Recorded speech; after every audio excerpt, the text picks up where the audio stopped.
I love that. Our first sensory experience of this strange place is the dripping of water. The pool toy actually gives it some semblance of familiarity, until you look around and realize it looks like nothing you've ever seen. It almost gives you a false bit of reassurance as you open your eyes. As you become more lucid, the place itself becomes more dreamlike. Hello everyone, and welcome to LiminalCore, a liminal space exploration game, and I know there's 1,000,000,001 of these on Steam. But this one came out at the end of 2024 and was only recently brought to my attention by you guys on the Discord. And among several other sources, it actually cites me, yours truly, as one of the inspirations for the game's vibe. So like, I have to, right? I legally am required to now. I know it's a cliche for me to say the game's store page offers scant details, but the store page actually says a surprising amount for this one, to the point where I'm not reading much of it because it could even veer into spoiler territory. But I always try to find, like, what makes this liminal game stand out, because I've explored the pool rooms like 5,000 times, and it seems that this is actually going to be much more of an exploration of our character than other games, which is something I'm not sure I've ever seen before. But as we read the inspiration paragraph, it says, this game is heavily inspired by Jared Pike's Pool Rooms, a vision of liminal spaces that blend reality and nightmare with disorienting tranquility. We've also drawn influence from the Backrooms mythos, particularly the eerie depictions from creators like Kane Pixels and The Librarian, whose work with liminal spaces and unnerving voids shaped the atmosphere of the game. The familiar becomes unfamiliar, and the deeper you go, the more you lose yourself. There are no clear enemies, there's only places you once knew, now twisted, empty, and eternal. So, yeah, these guys have got the right idea, is what I'm reading. I'm also a really big fan of the soundtrack thus. So, yeah, these guys have got the right idea, is what I'm reading. I'm also a really big fan of the soundtrack so far. It's so eerie and mysterious.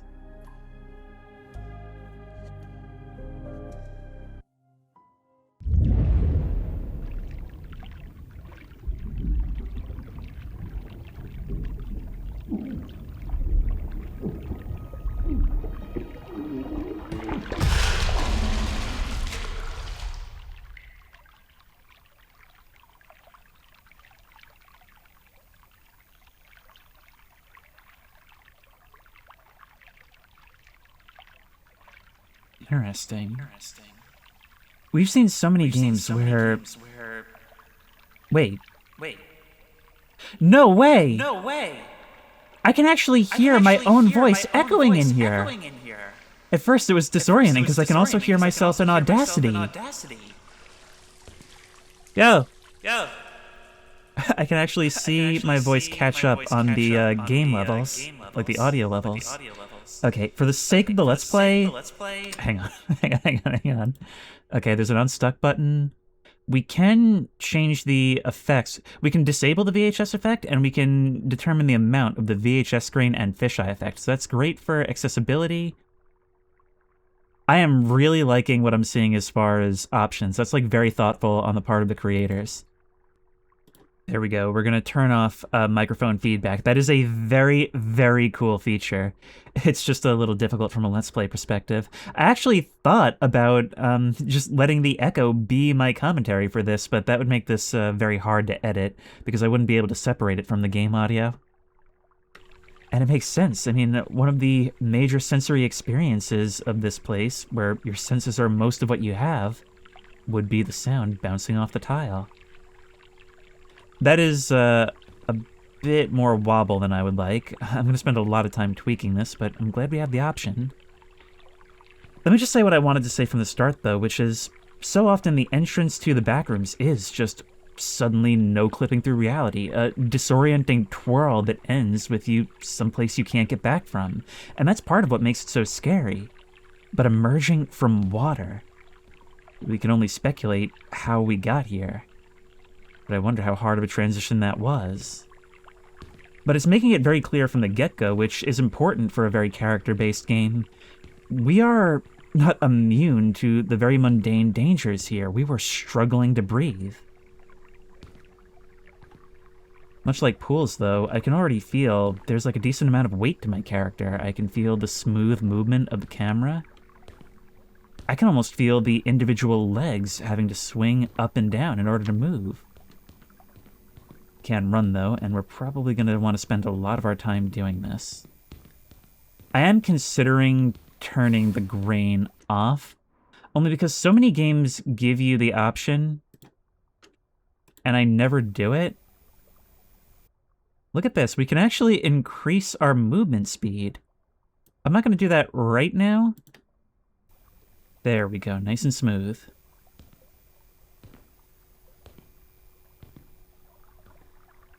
Yeah, I think the pool rooms really benefit from, like, really sharp visuals. Allowing the edges of those tiles to really, like, stab your eyes in the right way. I mean, makes it sound pretty bad when you say it like that.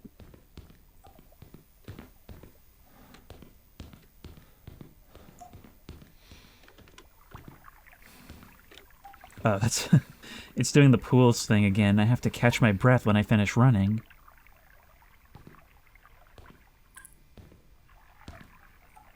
There's a real primal fear in crossing water in the dark.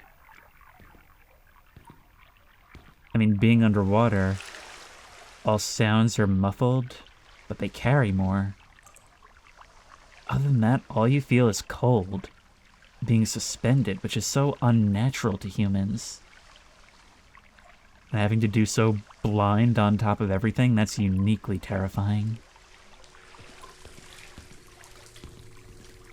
It seems like it's doing the thing also where we have these branching paths where we probably aren't expected to see everything on a single run.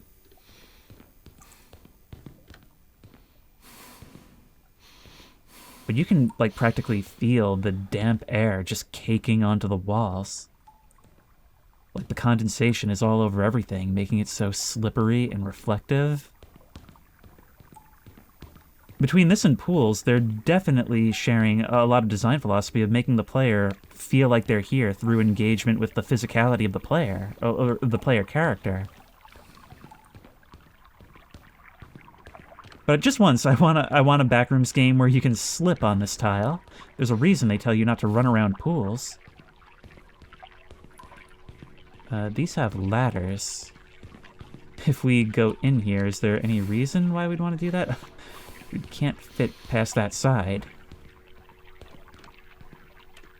We can't. Oh, no, we totally can. We just have to press E. We cannot crouch down, though. Just as well, though. It seems like in the darkness, these pools are not as deep as they look. They're actually surprisingly murky for what they are. And actually, from a distance, these tiles... Well, actually, now that I think about it, they don't look pristine. That's a neat detail. They're actually pretty scuffed and dirty, as if they've been sitting here allowing just dirt and grime to cake onto that water for a while. It's a more realistic look at this. It's not perfect. It even seems like there's, like, varying levels of darkness. Like, you can even see that the tiles aren't perfectly square. That is really cool. Like, there's variable grout. I've never seen that before.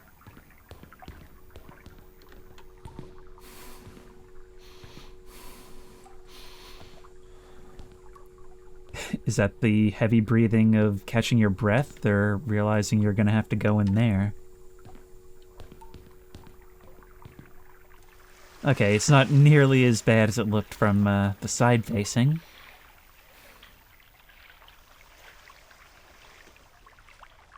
Okay, it got a little worse the moment I stepped inside. From this angle, why do I feel so vulnerable? Maybe it's because I'm lower, because I'm in water and know I can't run as fast, but I feel like some dark, lanky figure is gonna peek out from around that corner where I just came from. But it's like I can't imagine around the corner anymore the second I'm over there, so it's like a total unknown. Yeah, like that.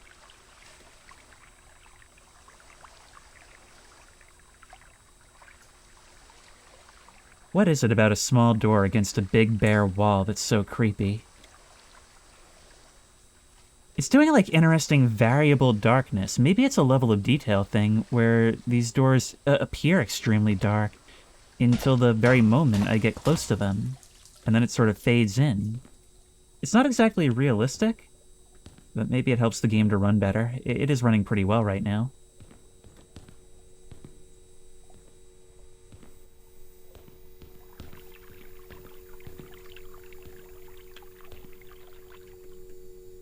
See, these are pools, and for the most part, they look like recreational pools. But when we come to something like this that has no obvious entrance, it feels more like an exhibit. The question is just an exhibit for what? This water is so dark and reflective. It's interesting how hard it is to gauge depth.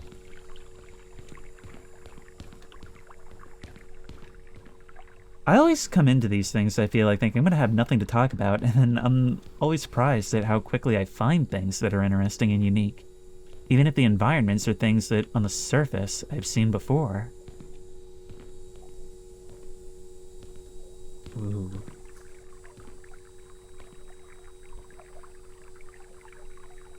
That is so cool. It's like a full corkscrew. The pieces are stacked fairly neatly on top of each other. It's weird having all these different exits, but it deposits you in front of one in particular.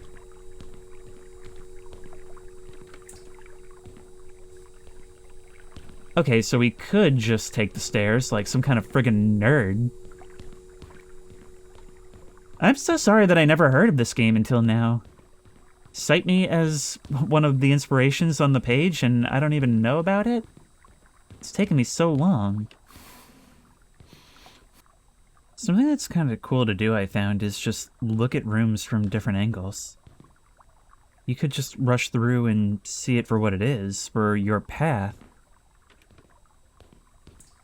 There's real value in looking around. These games are basically desktop wallpaper generators, if you see it that way.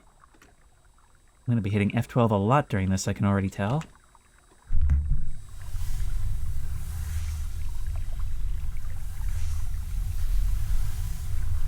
Whoa. It's actually kind of making my stomach drop. Well, that was the way more fun way for sure. Now what about this? I've already noticed myself doing a weird subconscious thing where I look at the way I think I should probably be going and go the other way instead.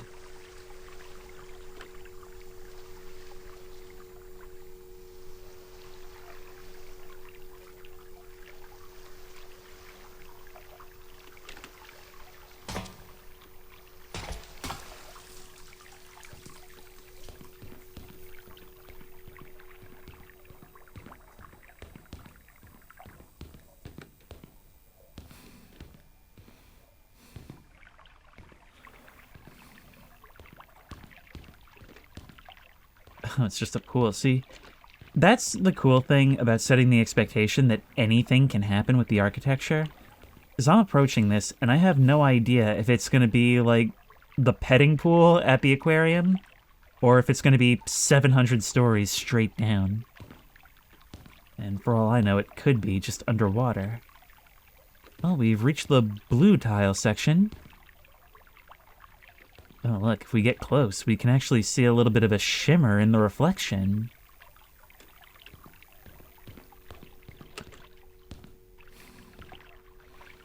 That was a really weird effect. Okay, I think over there in the flickering lights, there's just a tunnel inside the wall. But the way the railing intersects with it, it makes it seem like the top part of it is a little bit off. And it makes it seem more uneven, like it's actually something crouching over there. So that gave me pause for a second. Here's something else that's giving me pause. Not only is there a whole house half submerged in the pool, the lights are on. Again, there's no crouch. I can't crawl under the bars to go explore it.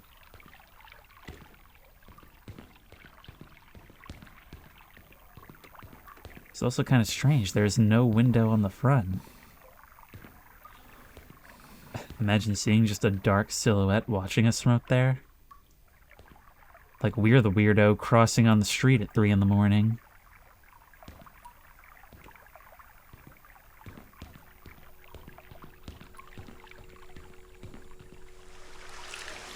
I've still yet to really think much about who we are or how we got here. It makes it very clear that us arriving here was a very physical experience. It's not doing the thing where we just play as the camera walking through an environment render. But maybe we'll learn more about that as we go. That was such a weird illusion. Oh my god, no. Go, go, go, go. I just got the achievement. There's definitely something in the water. I heard something in the water. At first I thought it was just me displacing water and stopping to listen, but no. That was the very moment I realized these aren't like darker tiled platforms. It actually continues underneath the floor.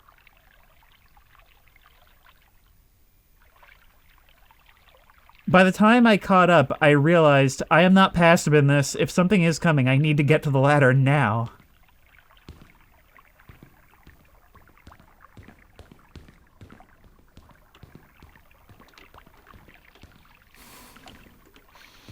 I just keep getting scared by my own breath. It's pools all over again. Ooh, this is an interesting space. I think a lot of my taste in enclosed liminal spaces actually comes from the halls of Cloud City in Empire Strikes Back.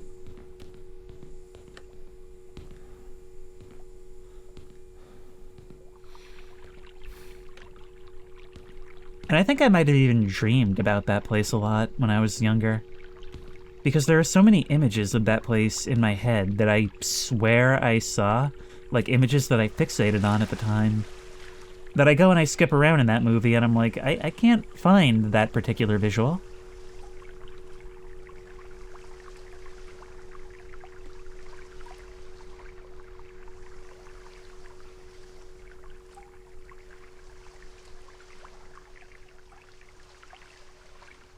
If I hear splashing again, I just want to already know where I'm going. This is the kind of darkness that doesn't dissipate. In fact, it seems to get darker the deeper I go.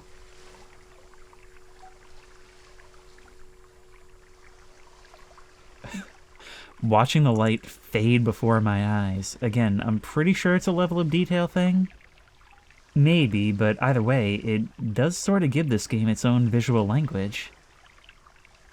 Makes even the act of walking through spaces feel more dangerous, more threatening. Like if I leave an area, I might never be able to return, even though there's no indication so far that that's true.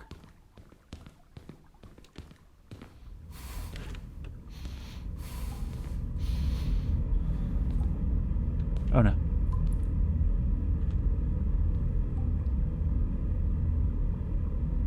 I can hear an intense wind and air flowing up from here, but I thought there was like a Call of the Void thing going. I'm actually only now realizing that there's a little bit of added momentum when you release the W key, but for a second it felt like I was being subtly pulled towards it.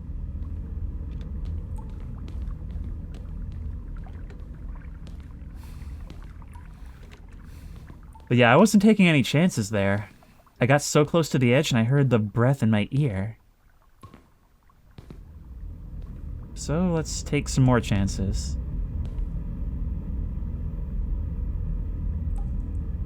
I feel like I'm being invited to listen. Lest I hear something that stands out from the ambiance. Ooh. Oh, that almost... If I were standing, my legs would have gone weak looking up at this ceiling. For some reason, that slant, it gives it such a sense of depth. Like, I feel like if a flat surface is far enough away, I'll just think to myself, okay, that is really far away, and not really conceptualize it, but the angle makes it real.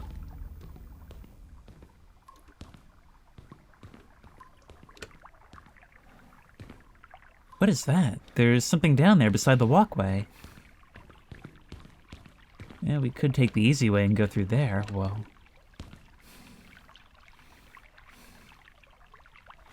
Are we sure this isn't just a direct continuation of pools? It's a depiction of a human, first we've seen. To be fair, the pool rooms apparently do come from a particular artist, so for all I know, that's just coming from the source material. Look, there's another one submerged up to the eyes, just looking like a rocky island. I'm gonna go down that way. But I want to see what's over here, look. That's really cool. We're looking at these red tubes looping around the pole, and there's a band of red on the tile up there.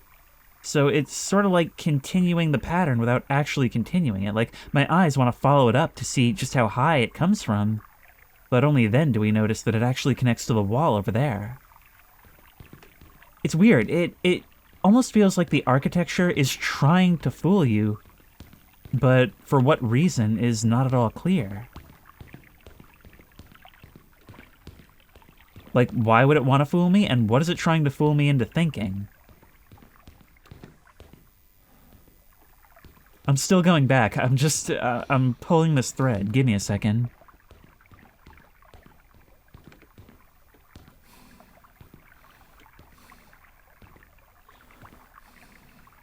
Feels like the courtyard of an old monastery.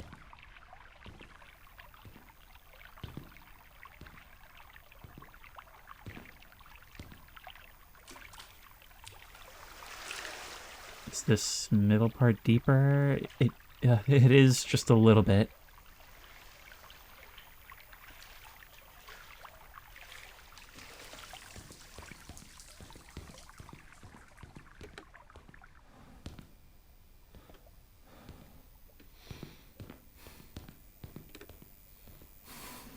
Okay, I think that's all for this thread.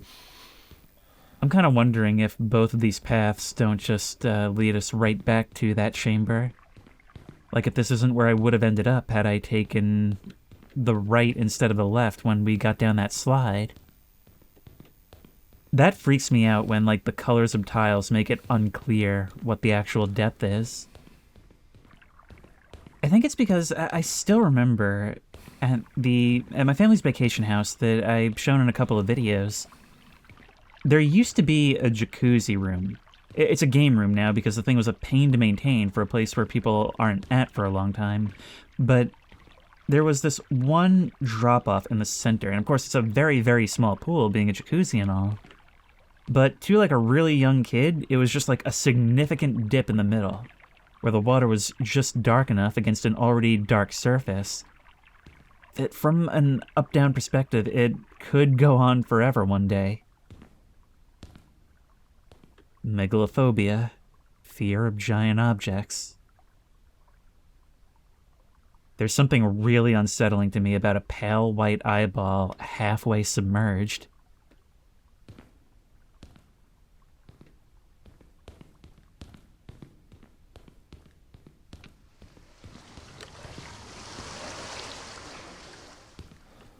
That definitely wasn't me.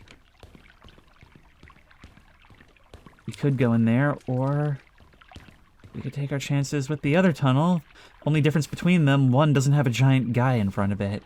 It makes me imagine a much larger, full statue under the water, impossibly deep, and trying desperately to escape where we now have to go.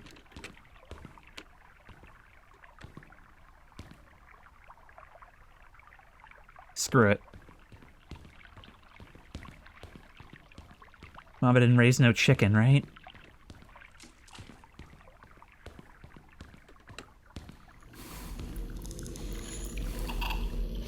What is that? Oh no, we are still in control. Oh! fall into the void, get lost in the void.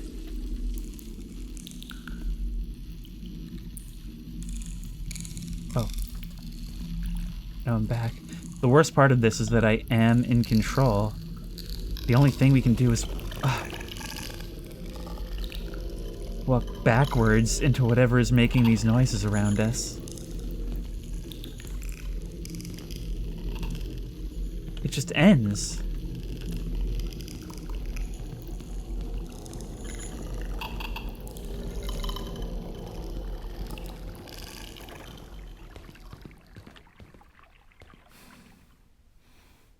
Falling into water in pitch darkness is terrifying enough all its own, but we're just in there, knowing that it's not good news, and that there are things in there with us, but in a world where we've never seen things, we have literally no frame of reference.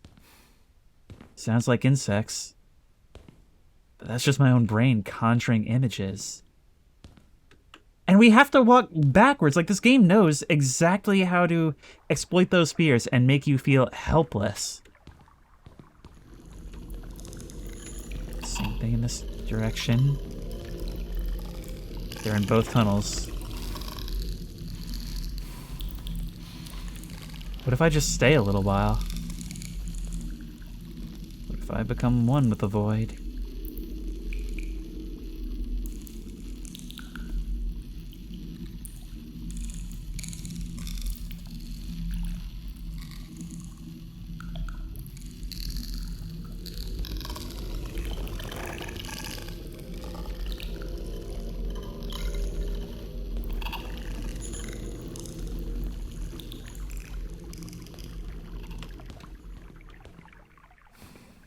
When I exit these tunnels, I feel like I've completed some kind of trial.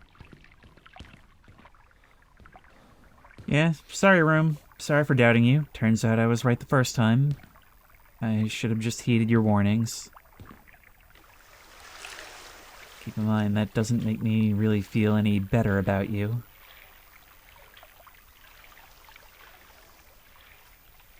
Looks like we're climbing this side and then doubling back on the more elevated platform.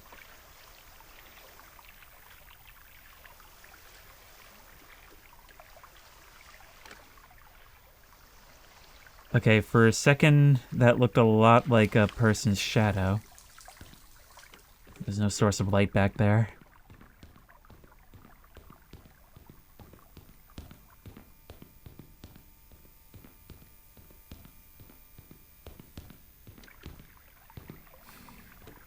Okay, how does that work? That does not compute with me at all. I mean, I guess technically it makes spatial sense. I don't think this is doing non-Euclidean geometry, but there's a couple of things that feel close. Alright, I've completed my trial in the darkness. Now am I ready for my baptism in the light?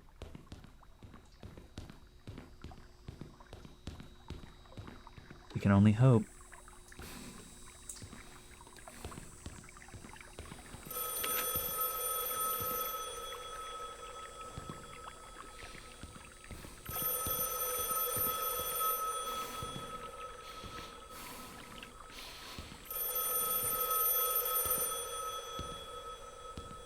We're actually at the midpoint, just intersecting the stairs.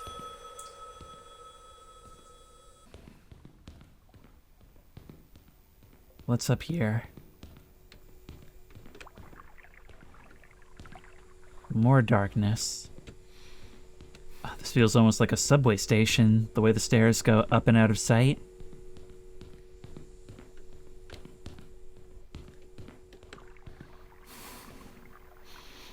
Have we been here? We have! But that phone is stopped ringing.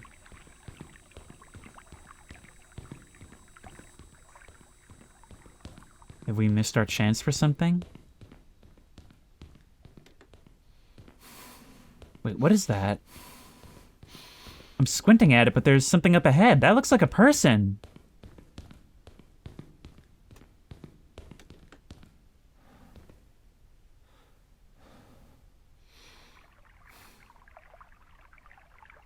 I'm just like frozen. All it's gonna take to cross there, they're so far away, it's so dark. Oh, and I am up to my neck. I can barely see what's ahead.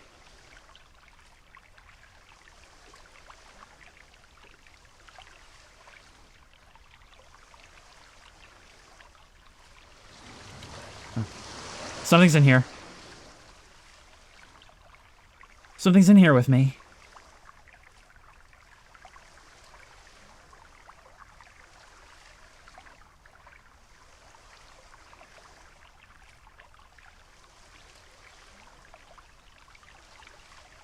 It just looks like a house.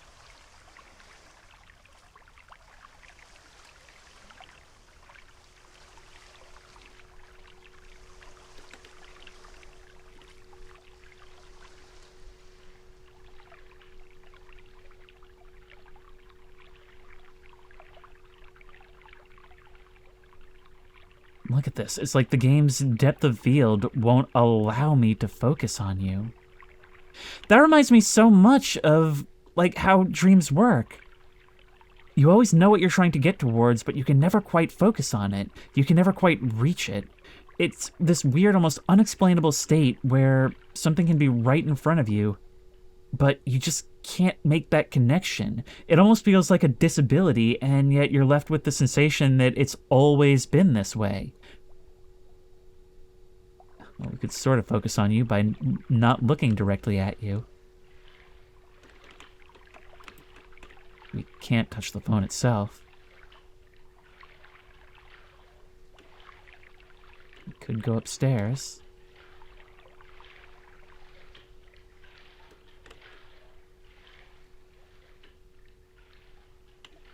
Completely dark around the corners, like memories of a childhood home that you only vaguely remember. Like when you moved when you were really small.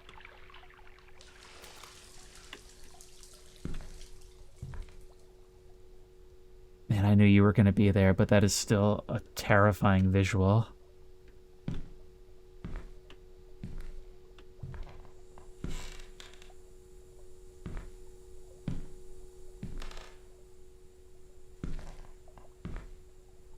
Can we see where we might be going next? This is the brightest we've seen the room beyond. And I don't much like turning my back to you. Hey! Hey, has the room itself changed? No?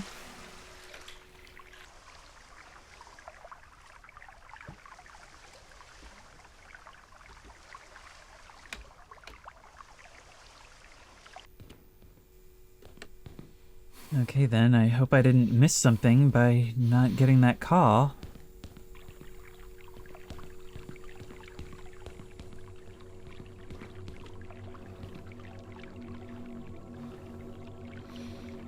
I'm just looking into the dark, feeling like something's looking back.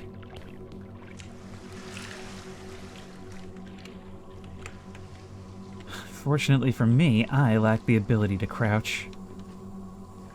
Because otherwise, you know I'd be crawling down there and it would be a very bad idea.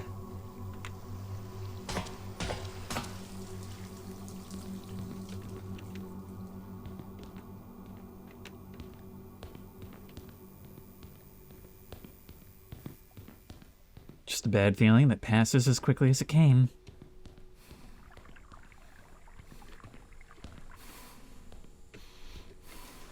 I'll never go straight down the middle of something like this. I'll never trust it. Bad things hide in the shadows behind pillars.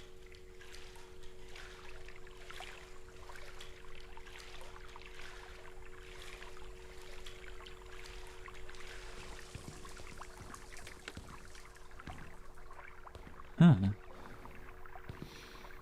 There's the exit to a slide. Where's the entrance? You know, to end this chapter off, they could totally mislead us if they wanted, couldn't they? Have us find something that looks like the entrance to this. We were just presented with a green tube coming out of the wall, so if we find the entrance, it must lead back here. But what if it doesn't? I just heard like a click. Actually not dissimilar to what we heard in those dark tunnels.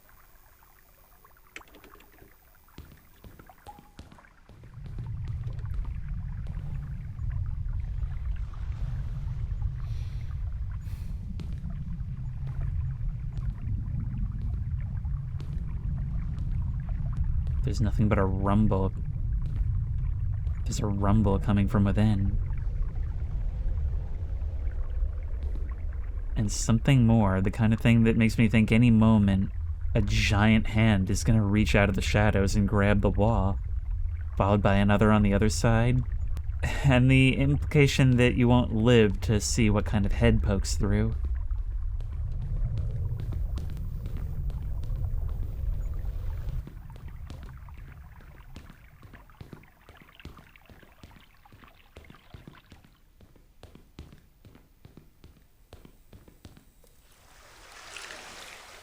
Down we go.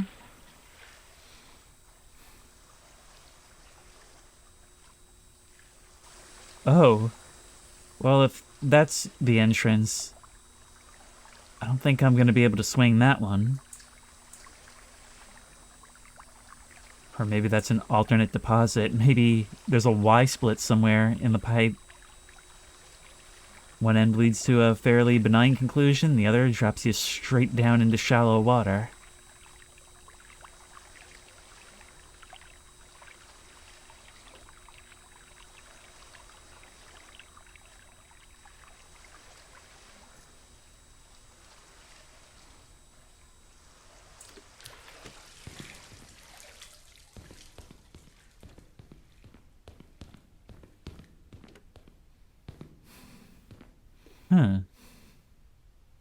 This one's also got a red band, but it's at the bottom.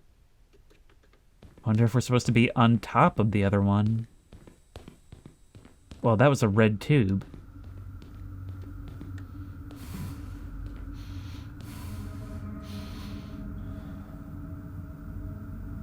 I swear I see the shadows moving a little bit. Maybe it's just me.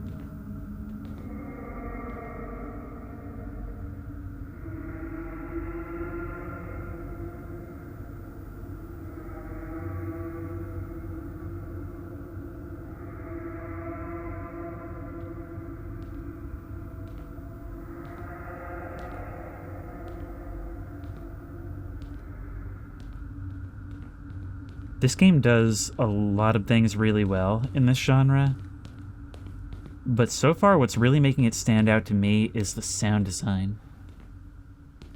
The implication of things meant to make you imagine myriad different scenarios, but they are left to your imagination for the most part. I'm very familiar with that structure, the sectioned off massive stairs to nowhere. But I've always had this feeling, and it was solidified with those sounds. It reminds me of, like, something you might find in hell. Like, these stairs lead to the chambers of the beast.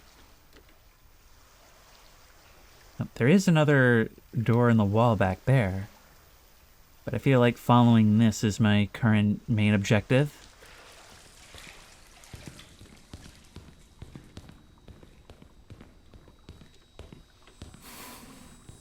Well, too bad for me, then. See, these reflections mean every light looks like an underwater archway, giving the impression that there's more entrances and exits than you think. Imagine seeing one other person walk out over here, being able to have a real conversation with them, the first in a long time, and you get the impression that it's the same for them as well. You say, all right, if we head basically in the same direction, we should be able to link up somewhere. And you just never do.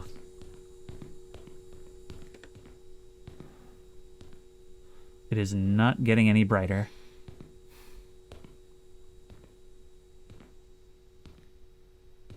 And that's why.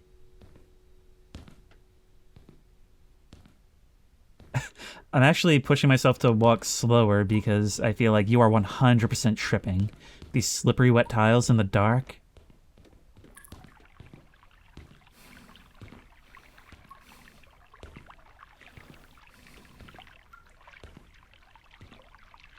So I'm noticing that the ladder doesn't continue very far. So I'm gonna not make the mistake of jumping in there. Oddly enough, some of those lights are covered, or they're just like reflectors. This room in general has a much cooler hue. Actually, it's pretty much what happens to a room when a pool is lit only by the underwater lights. Let's descend into the catacombs then. And once more, just every once in a while, I hear the faintest shitter.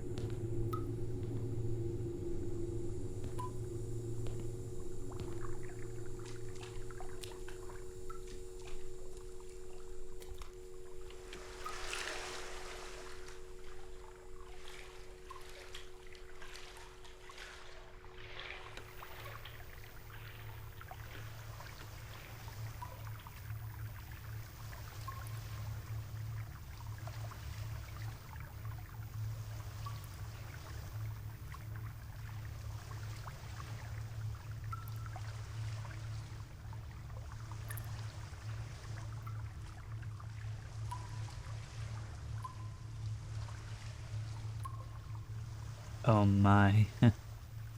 You're never really ready to be greeted by a wall of darkness like that.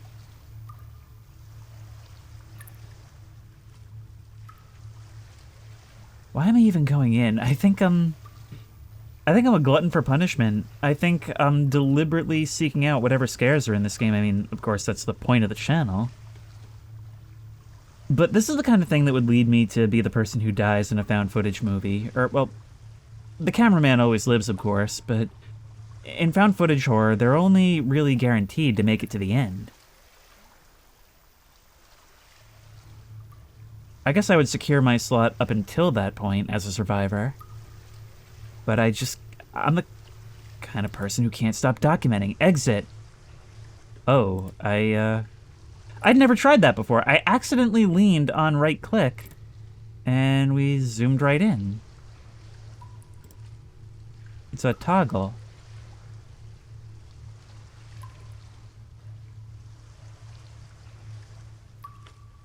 Alright, to what extent do we trust this?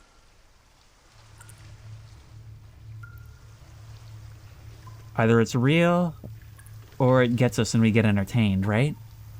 That's the attitude that gets you through horror games.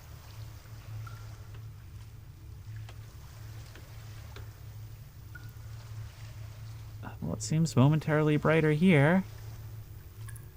This hallway is fairly self-contained.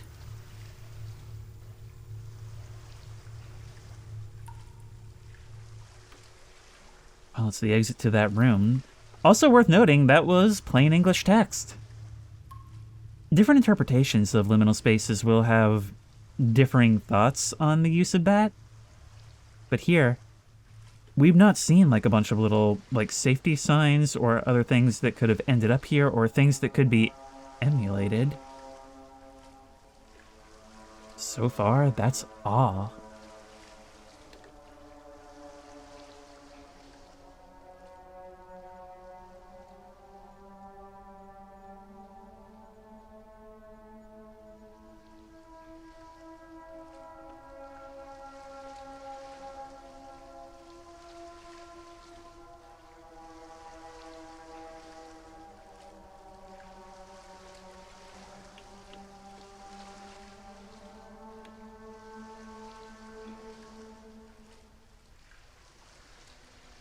Okay, this is going to be something different. I'm realizing now, I really like the limited use of music in this game.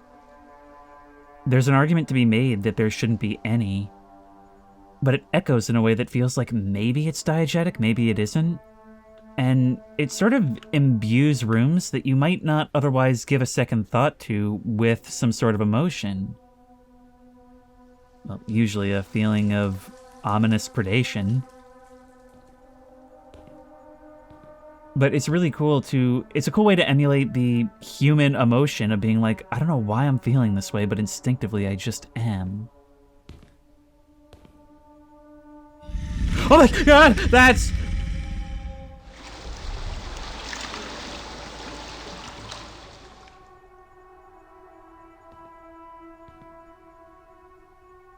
This is really not a pipe.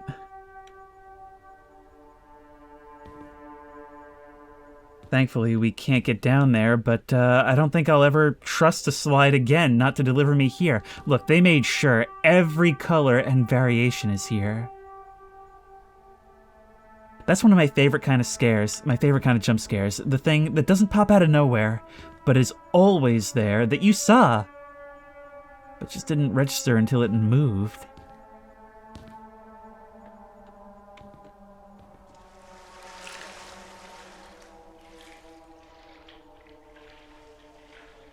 I even was about to comment on it, like, hey, that one looks pretty off, like textured. Before I could even get the words out, it did it for me. Do these go to the same place? They do not. But I mean, I was more focused on just these huge structures. For children's fun, suspended in the dark. Oh, maybe they do come to the same place. Yep.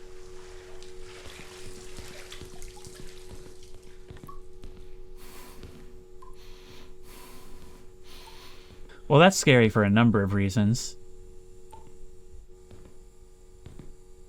All I can think about in places like this is my legs hitting tile really fast. This is a terrifying situation to be in. You don't know when you're gonna eat again. You don't know when you'll be able to sit down. But being disabled in a place like this makes it 100,000 times worse. Eyes upward.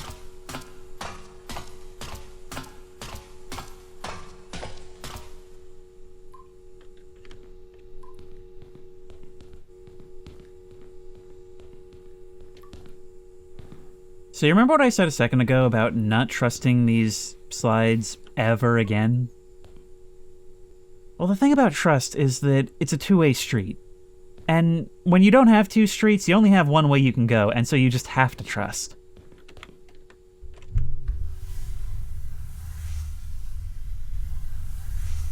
You're dropping me right in the water with the thing, ain't ya?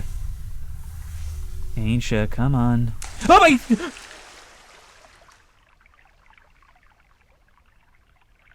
Hi!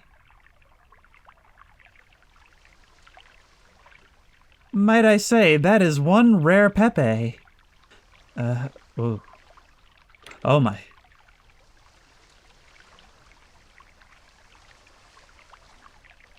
According to the achievements, we have finished Chapter 1. Look at you. Look at you! Right here beside you, there's like more realistic frogs. But that fiberglass shine is, well, I'd know it anywhere. I feel like I could reach out and knock on you and know exactly how it would feel against my knuckles. Well, we're in a more colorful play area now. Oh, can you imagine if, like, fast food play places included water features?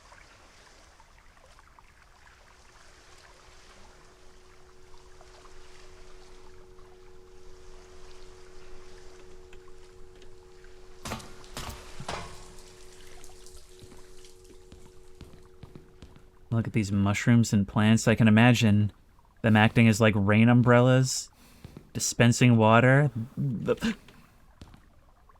flower over there definitely spits at you. Now, I thought your eyes were moving more subtly than Pepe's. And often they do, but sometimes they just update all at once.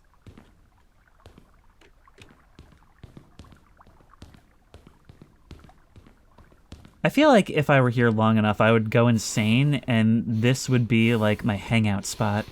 I would just come here and pretend that I'm not alone, and I guess that would depend on your definition of alone.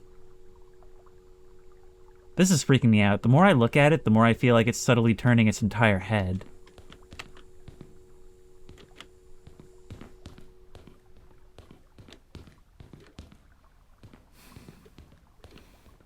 Hey, I remember you guys. If I recall, we encountered you in LiminalCore.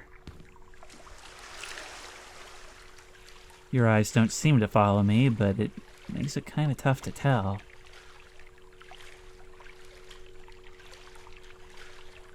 Yeah, this is weird. It's continuing. I'm like...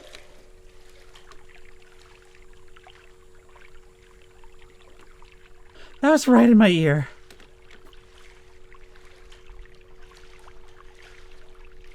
Alright, well, I am very on edge. I am very on edge because what I've just had demonstrated to me is that this game understands the effectiveness of the 1-2 punch in jump scares. First, getting you to anticipate that something might happen, then hitting you with a jump scare that gets a reaction, but then immediately, before you've even processed the first one, hitting you with a second one that's even worse. First they got me to turn around, then they put one directly in my ear.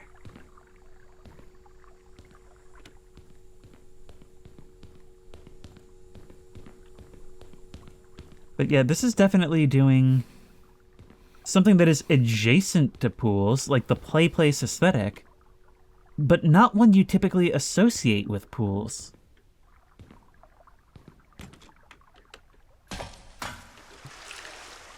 Well, I'm bypassing all of this. I obviously can't go through here without riding the slides, right? And you get the impression that were this better lit and filled with other kids, this would be a lot of fun. But I think a lot of kids like to imagine what places like this would be like in the dark, after hours. It starts off as a fantasy of what if I had the whole place to myself? And I think the reality, even for small kids, quickly kicks in. You're directly in front of a slide of your own color.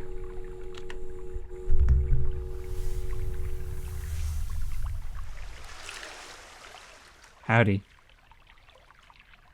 Look at that. When we get close to you, we can see, like, the somewhat rough, smooth texture of you. It's so satisfying because I think everybody knows what that feels like.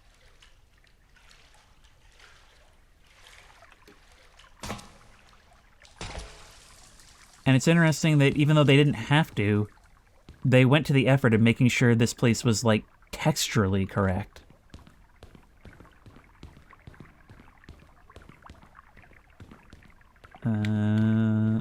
Oh. We've got to go under the slides. Why are these lights in particular humming like this?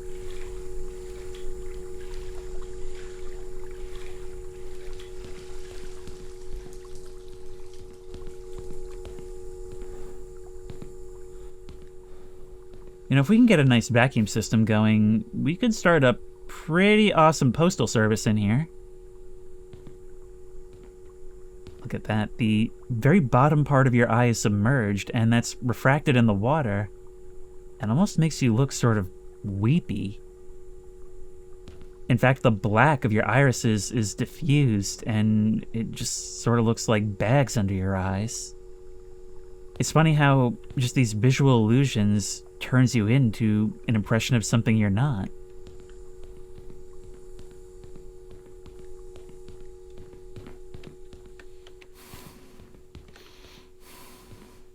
So the fact that it's even giving us the option to take the stairs is a total joke, right?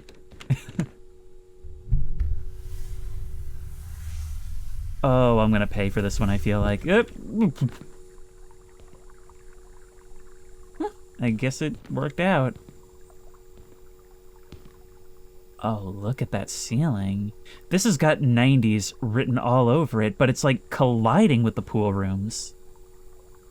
I like this. It's not a hard transition from one aesthetic to another. It's a merging of them. Like shared DNA. And again, things are adjacent, but not really connected.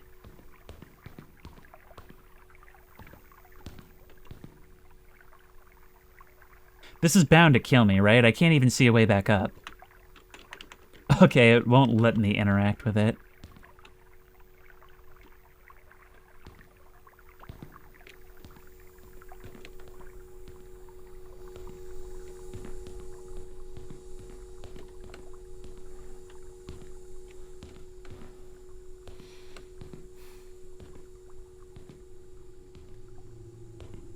Catacombs McDonald's. That's a brand new aesthetic for me.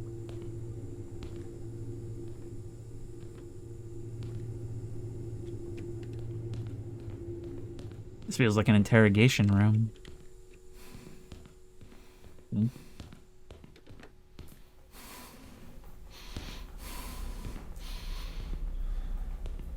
Why is it so dark up here in the clouds?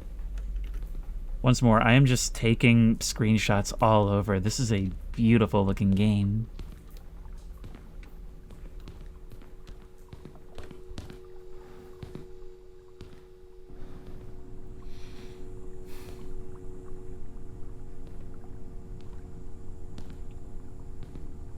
It's like they came down the slides and chose to stay here. Look at this lighting. I really hope this comes across on YouTube, but we can just see the top lip of these slides, all identical in color, lined up in the back of the room. Actually, I think I can see them angled upward. They're not just coming out of the wall.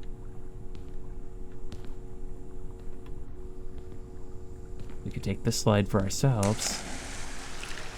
Or come through here. You turned around. No, you turned around. I didn't see if one of you did before, but you did.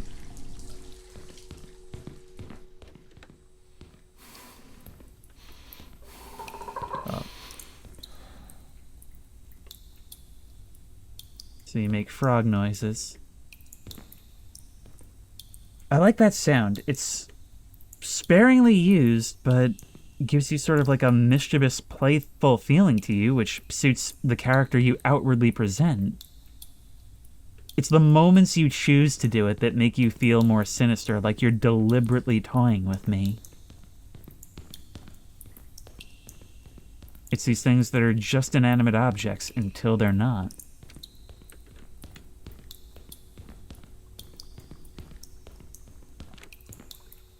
You can climb down there. Which, decisions.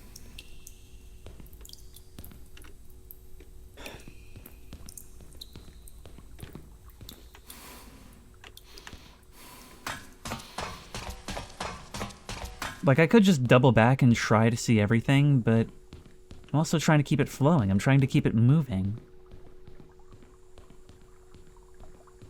See, all of a sudden, all the color is gone from the tile selection and it just feels like a subway station. And then it's a subway station meets McDonald's. Oh, I bet this is where that slide comes out. Stop that. Okay, so I guess we did get to see most things in the end. What about right here? Another exhibit, another overlook. You just look psychotic from this angle. And again, the reflections in the water don't help.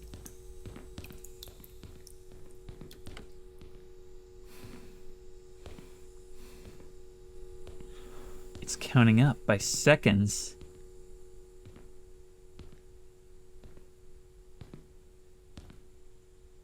$281 million seconds.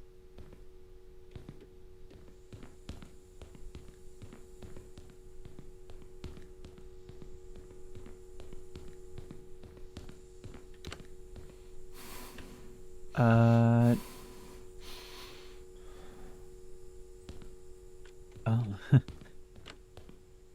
And a no smoking sign. Look at that, a little desk with papers and everything. All of it based around quitting smoking. Wait, there's a photo on the desk, but I can't get a good angle.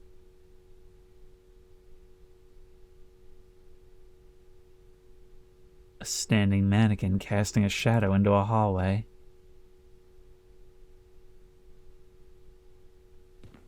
Finding a photograph in the pool rooms might be one of the creepiest, yet most subtle things I've seen yet.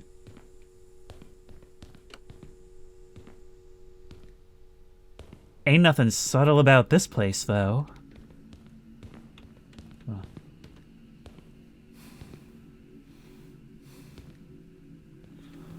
Have we stumbled onto play heaven?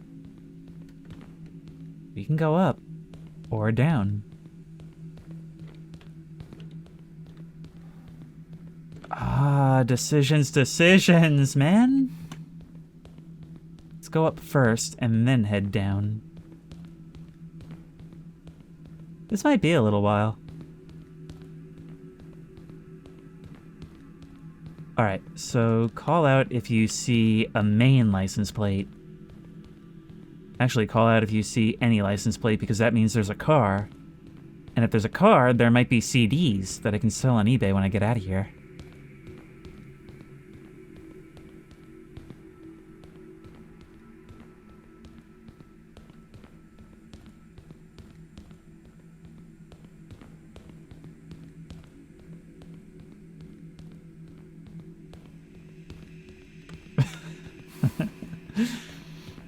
Well, that's one way to troll the player for taking what they assume will be the path less traveled.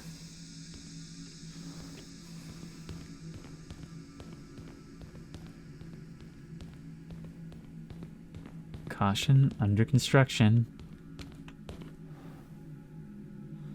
Imagine if that was a way to just get us straight to the bottom right now. Wet floor? Yeah, I noticed. I feel like I'm being welcomed into some kind of afterlife. Like this is where all the good little souls come to frolic. And it's just weirdly sparse.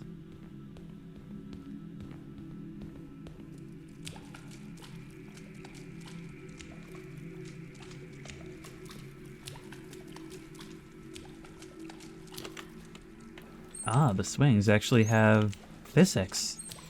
Their own little squeaky sounds.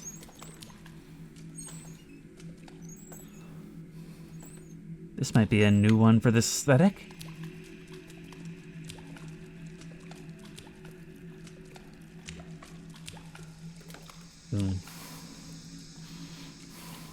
Water jets?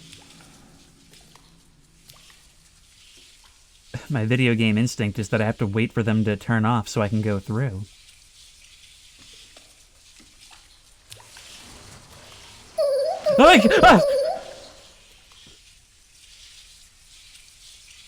I feel like I ate the forbidden fruit. Like I'm being sanitized.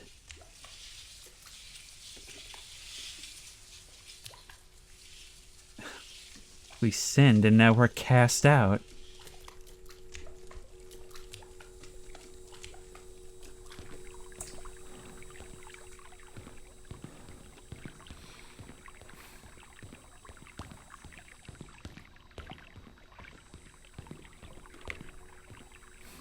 Hey, you. Well, I feel like I have made eye contact with you, so now I'm forced to engage.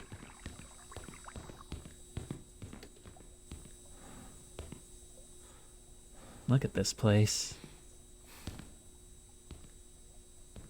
I mean, if we're gonna have this interaction, can I make it official and just crawl down your throat? I can at least make it difficult for you to see me, the one place your gaze can't follow me. Can I use this little mini slide that like barely qualifies as a slide? Sadly, I cannot, but there is a hidden little doorway behind you.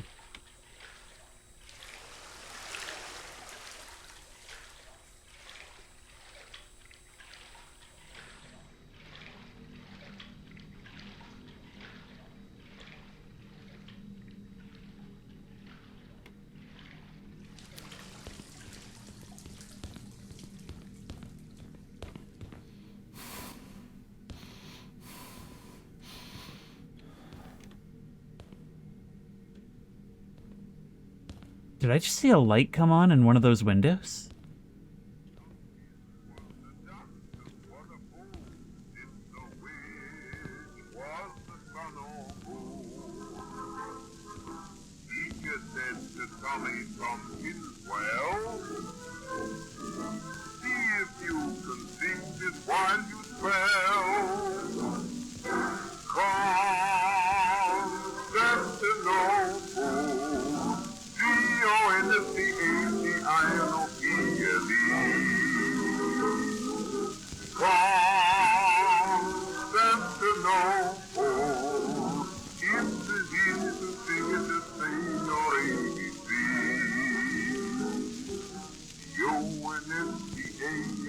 Think of how loud that must be in there for us to hear it all the way up here through the house.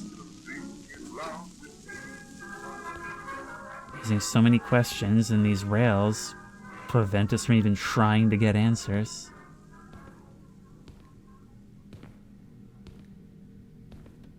Like there's a whole false sky behind them. Rolling hills or clouds? Why music? Why that one song? Why one light pole? Why red? We just have to take it in passing.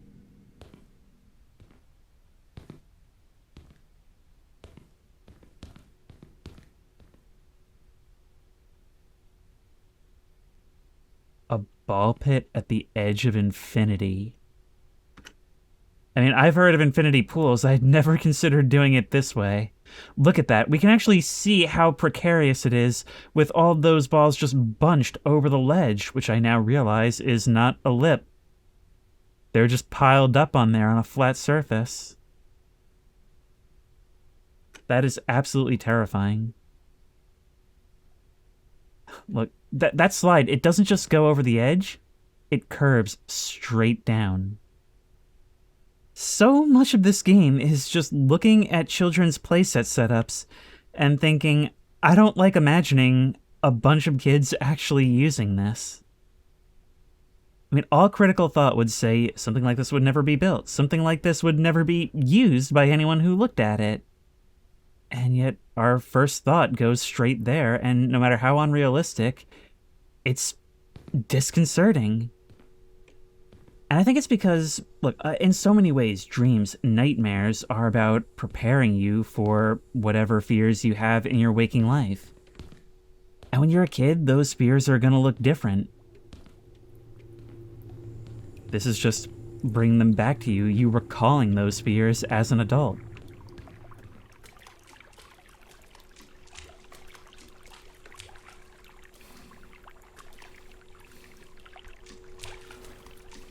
I don't like getting jump scared by the light that was actually in front of me the whole time. Thank you very much.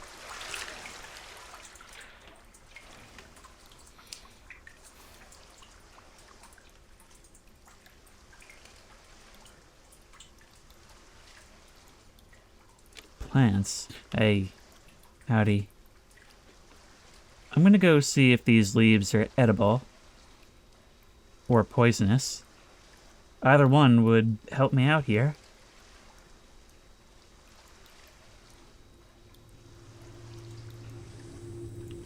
Look at that detail. We can even see the ends of those leaves starting to wither. Well, I guess that confirms that they're real and not plastic, at least. Oh, there were stairs underwater.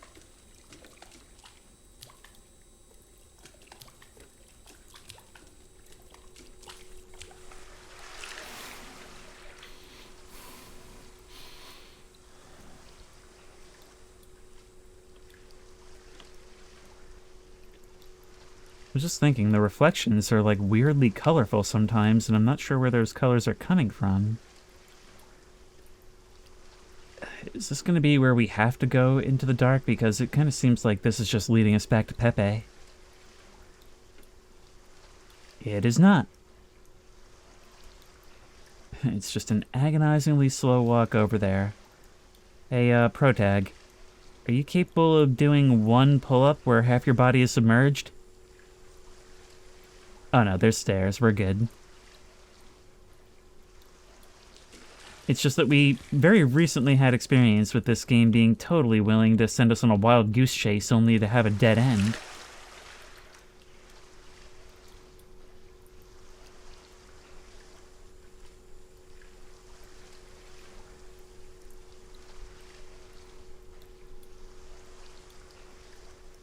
Imagine showing this game to somebody in the 90s. They would be like, wow, that is visually by far the most impressive thing I've ever seen.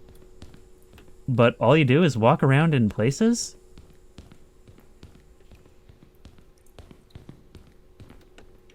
Well, I guess that's not entirely true. Sometimes you fall. Maybe into a snake pit. Fond of slides, take the slide 5 times. Yep!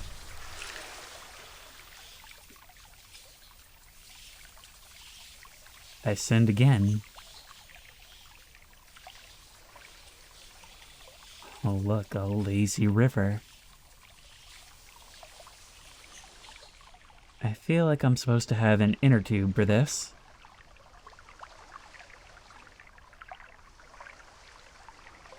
Even the sunflowers have eyes. Oh, don't do this. You're giving me flashbacks to brighter day.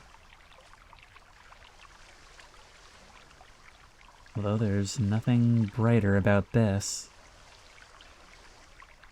Man, there is something that is really skeeving me out about shadows on the sky.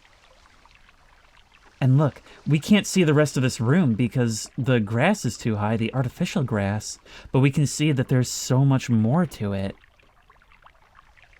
So what's going on over there? Parallel rivers, things we really should see?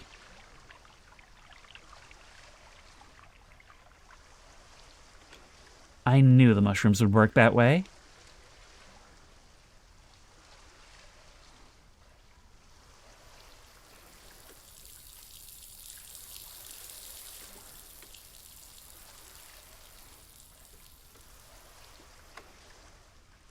We could get out of here in a hurry or continue to the right. Well, if there's anything over there.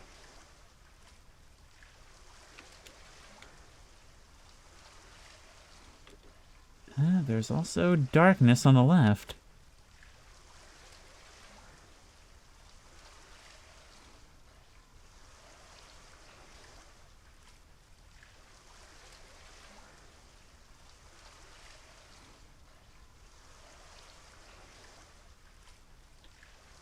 Nothing but the echo of my own sloshing on these cavernous rooms. Oh, this is the least dark thing ever. I'm going to opt for the more claustrophobic space, which means another 2 to 7 business days of trying to push through this.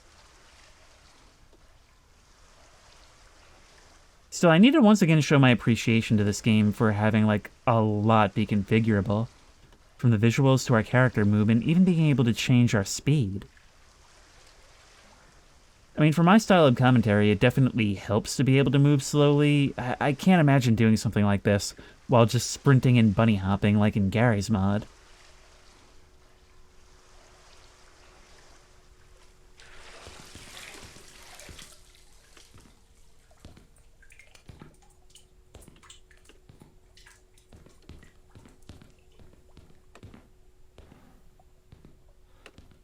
Well, that looks like the most awful thing I've ever seen, so what's over here?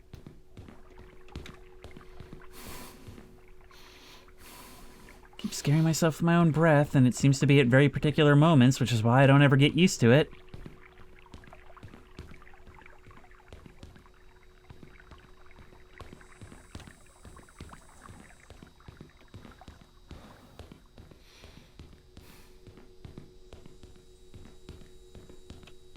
Just think of how exhausting a place like this would be. Like, in the back rooms, the carpet is wet, and that's its own torture. But there is literally no soft surface anywhere here. Your best bet would be trying to sleep in that chair by that desk, or even on the desk itself. So you guys are just all over, huh? I'm trying to look at different options. Oh, wow, that's blinding.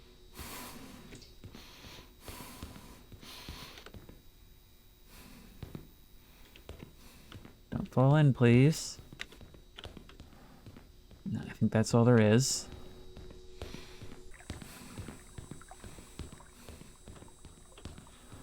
That one mushroom in the center, it's like a tree of life, like it sustains this place.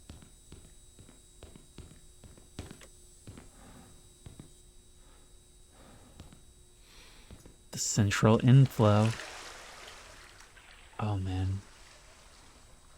We are so slow and this place is so huge. And imagine if all at once there was a torrent of water out of each of these, slowly flooding the chamber. Or maybe not as slowly.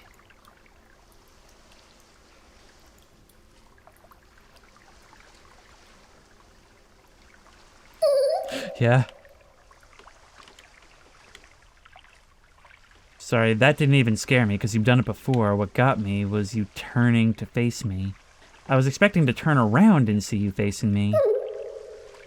Didn't expect you to be so active.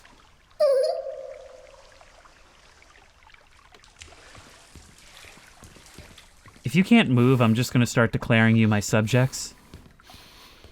If anything, that'll goad out the actual king of this realm, and they'll challenge me to a duel.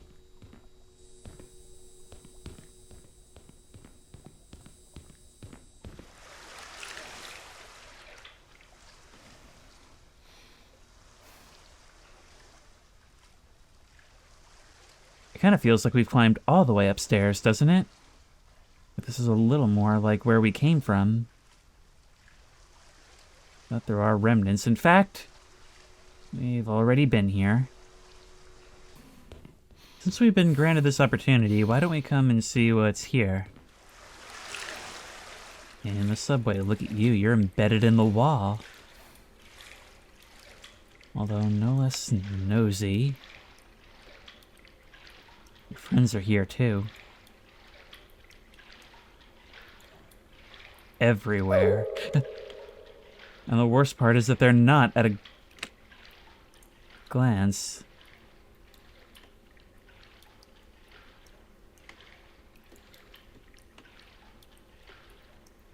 Okay, nobody here at the exit.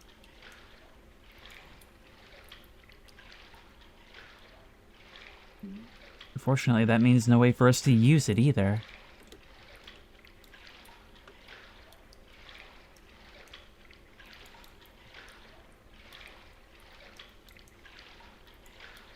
Please let there be something over here besides you.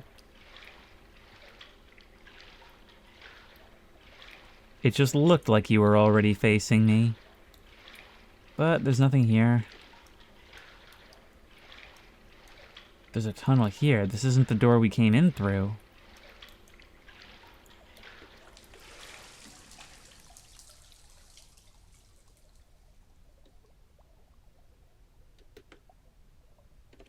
Oh, this is as far as we go.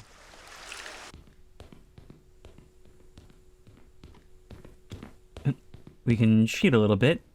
Come over the corner here. That'll make things a lot faster. Well, I guess the easier way always gets my attention sooner or later. Oh boy, nope. This is going straight down into the Pepe room. Howdy, folks. I'm just gonna exit from the right.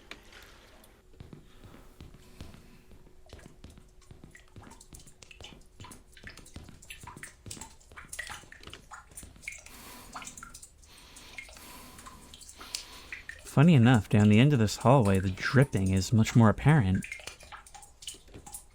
And I can't see why. This game is even doing interesting things with actually empty space. It was always gonna come down to this.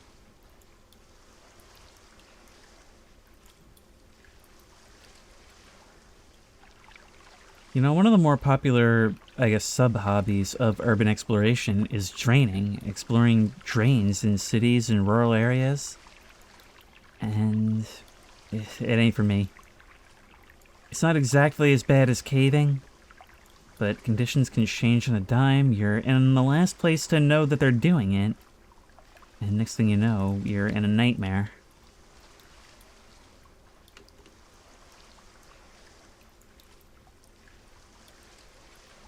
If you could drink up all this water in a big hurry, that would actually be excellent for me. Hey, why did it get so dark for just a little moment?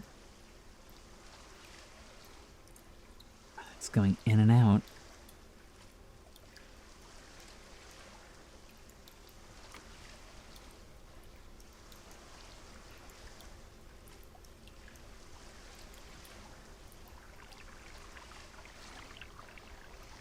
Hey, It's like they're throwing me a little party, rewarding me for making it through all that. These lily pads are even physicsy.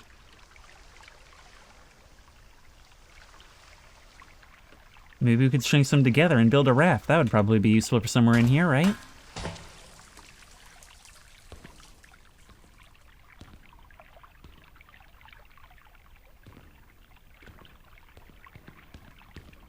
Between the two of you, you and Pepe, I kinda feel less unnerved by you. Which is funny, because the way frogs stare at you in real life is a little bit creepy. Ooh.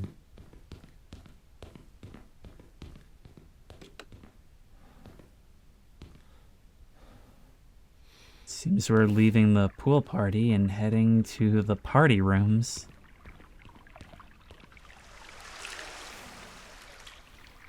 That is like just blurring the line between 90s and 70s.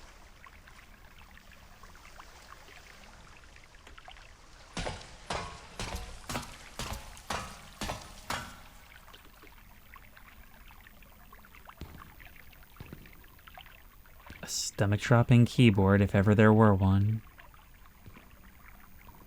Right down into the void.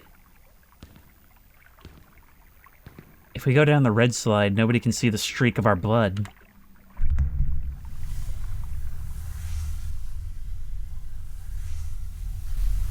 Whoa! Whoa, my God! Saved by a ball pit. You know, we've not tried to drop down any of these places yet, but it's so important that they gave the sounds of us struggling to breathe in the first chapter, because it's always left the idea in my mind that I am mortal and vulnerable, and these things will hurt me.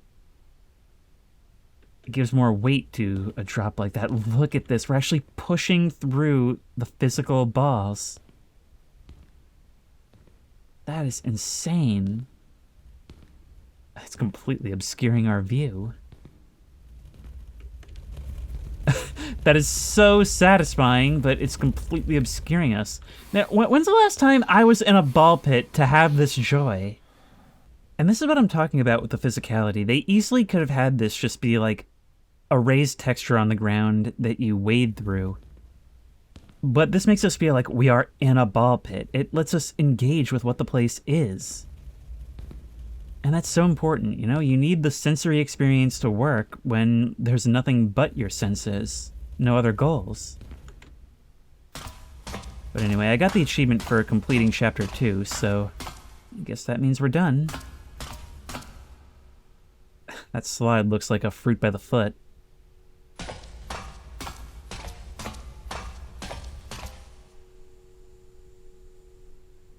Huh. This is something new.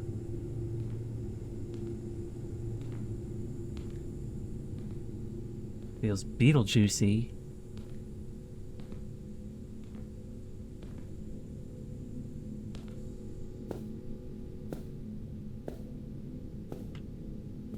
Hey, carpet.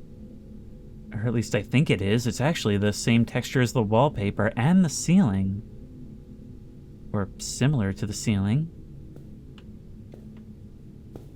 It's like a daycare.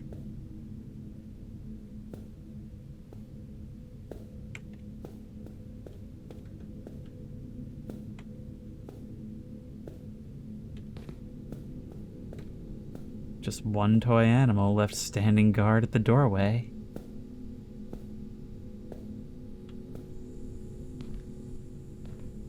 The floor is still wet and reflective, but everything else an entirely different look now.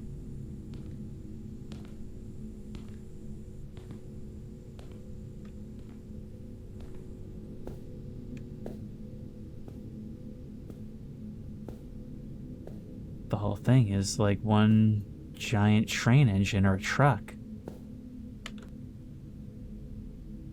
Once again, it's like an odd pairing of styles, like combining a daycare with a fancy hotel.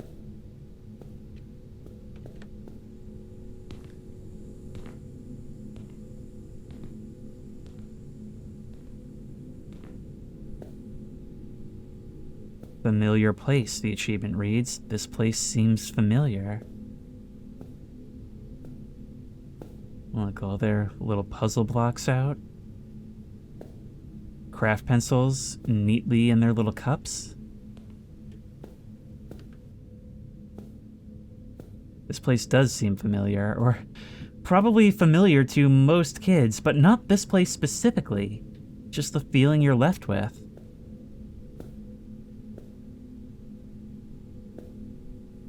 It reminds me of like a weird phenomenon that I always think about, how people often talk about how time seems to speed up as you get older because your relative experience is expanding.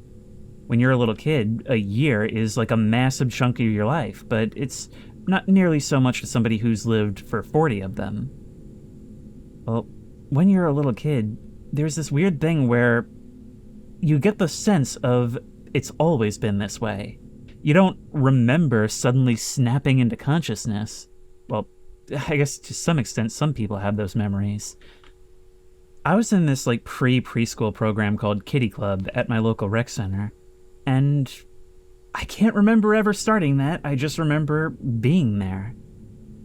I can't remember ever seeing Star Wars for the first time. I just remember always liking it.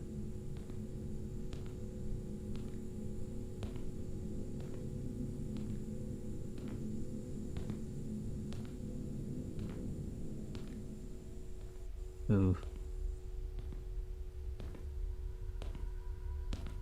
I think this might be the literal physical manifestation of Memory Lane.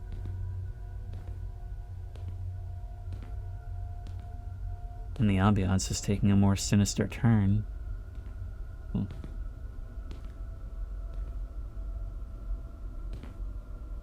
We are not sliding as one would expect.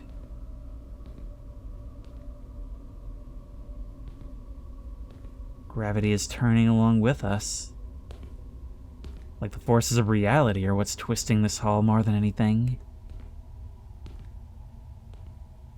What does it look like to run through here? Oh, pretty disorienting as it turns out.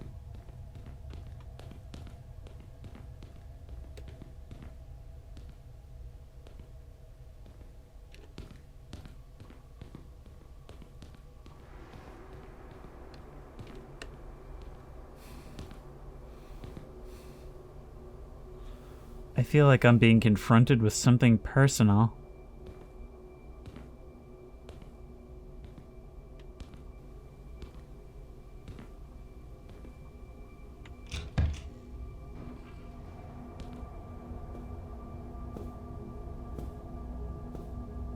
Maybe the feeling was enough.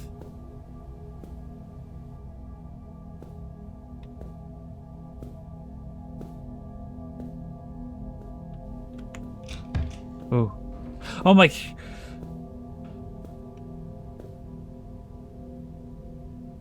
This place seems to be explicitly setting out to remind me of childhood.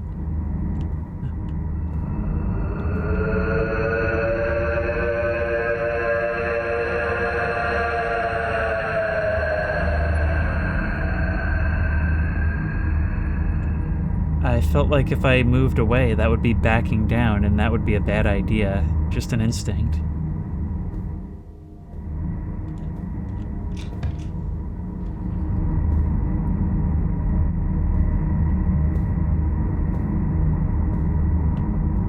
Open eyes on you. We had not seen that before.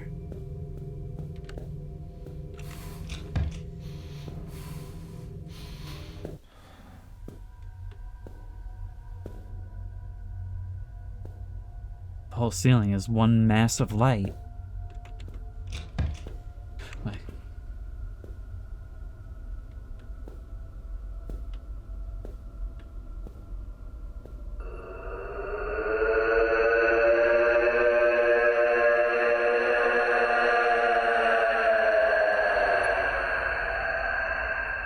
Your sound is somewhat different. Wait, so did the blind one then...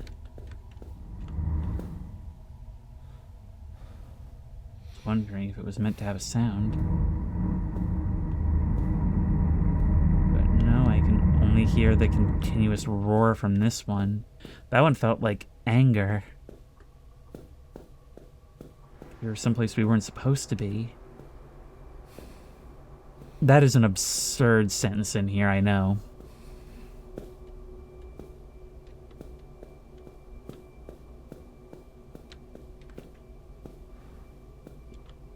Oh, we can see a little bit forward.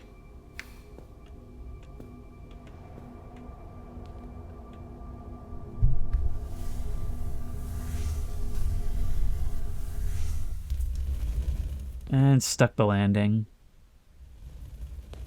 It's kind of like an aircraft carrier, right?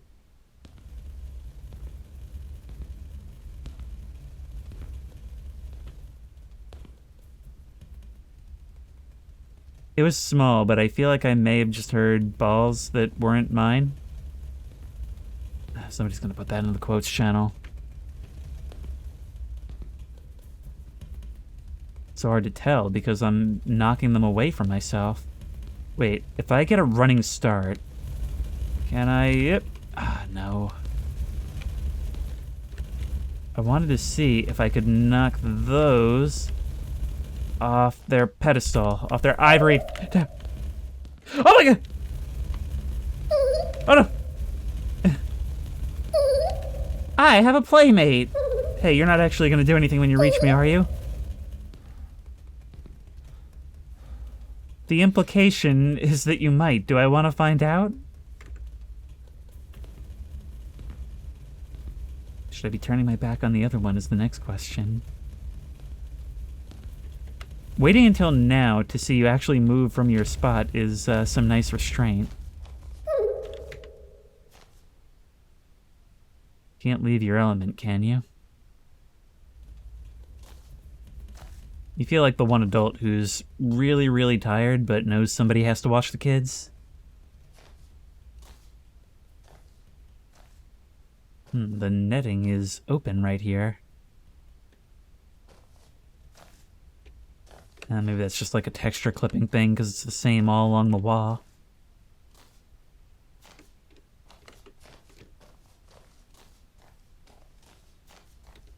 I've got to drop down.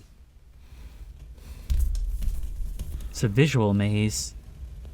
We can see exactly where we're going, but which ways will be open to get there are not quite as clear. And also, I'm just naturally inclined to explore a little bit.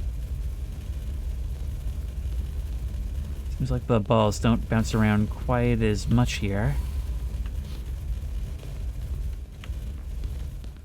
Wait, can we get up here? Thank you.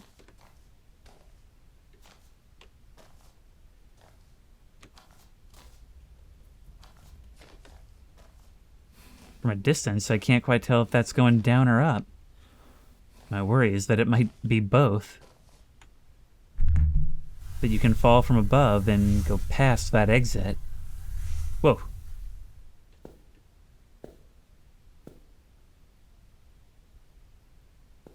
Look at that. It's like deliberately playing with the textures. Like there's a different texture up until this random point in a low spot on the wall.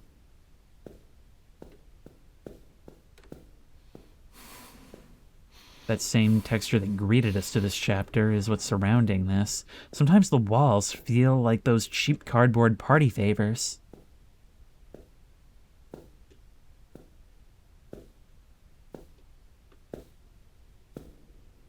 Look at that. Those same padded rimmed bars with the netting in the middle, acting as like cages reinforcing the walls. Makes this place all at once feel like a prison. There's also a really weird lip here.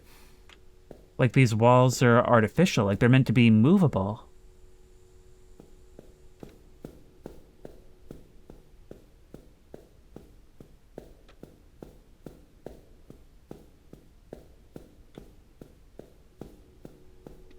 Well, there's no going through here, but that reflection did scare me, so I suppose when I'm in the mood to play a horror-adjacent game, that means I got my time's worth.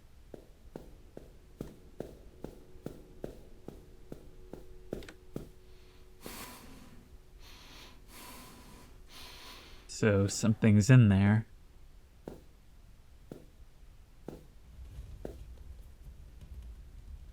We just need to get through to the other side. Hey, you guys there? Run.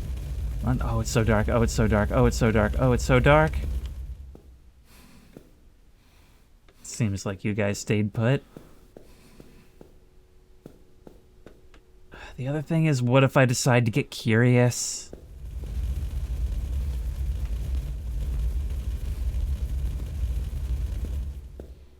Nothing, and that makes it so much worse. Look, I mean, I realized a while back that the way this works is there's a layer of physics balls on top, and then the bottom part is just like a texture that we can walk through. But what that means is we can actually physically see our trail in this. This is like really impressive.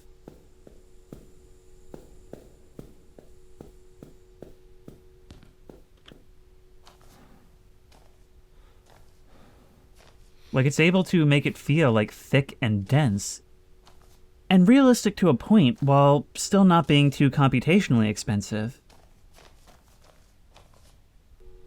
I've not had any issues so far, but man, this whole aesthetic is giving me violent flashbacks to that one chapter of Dreamcore.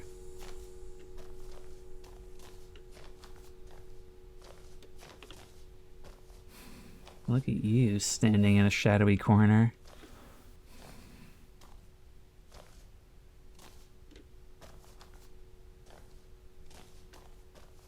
Some of these are physics objects, just some of them.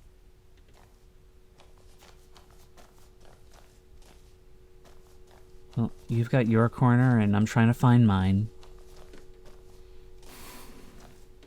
In this case, it seems like we're mainly trying to climb upward.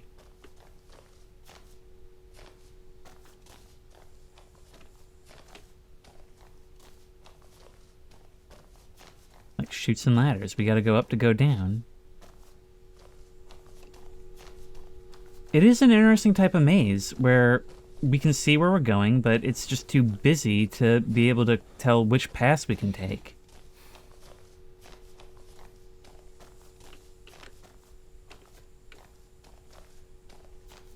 I mean, I talked about that earlier, but hey, I'm just making conversation. It's the whole point of these videos, right? It's like being a passenger on a car ride. You don't want to be there with somebody who doesn't talk.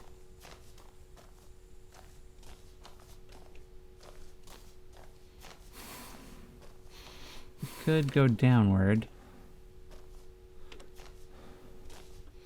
I'm not sure which of these gets me closer to that slide, though.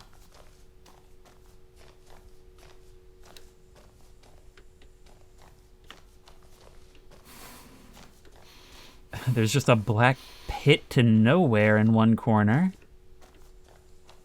It's hidden by the shadow. If you're not paying attention, you might not even give a second thought to that.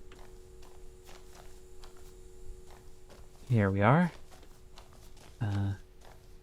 Where does this take us? Because we could keep moving on.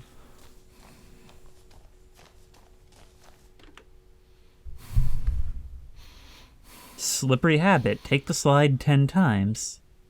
Yep. Hey, we made it to the other side. Oh, I see. It's an in and an out.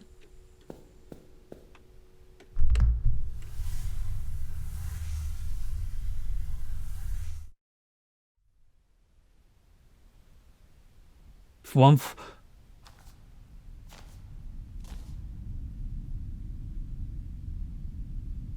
That is a very unique visual. The vast ocean of plastic balls, the nothing around it, and my eyes only letting me focus on the rope in front of me while you slowly turn your gaze to see the new interloper.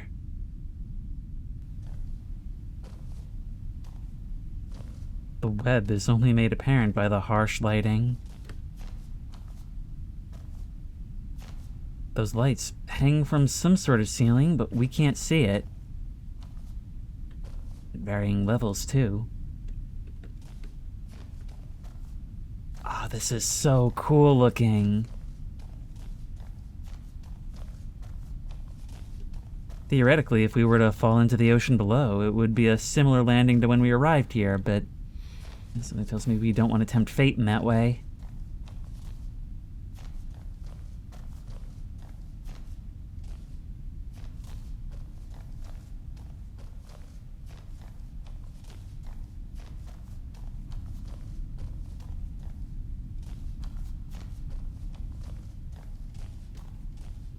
And there's just a wind. A rumble this whole time.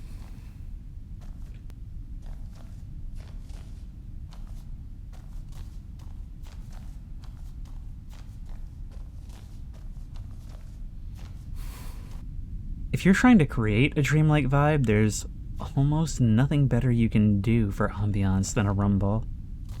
Often better than silence, which can just make something feel incomplete, but what sound would be appropriate in a setting like this? Well, that. It's the rushing of your own ears, your own anxiety.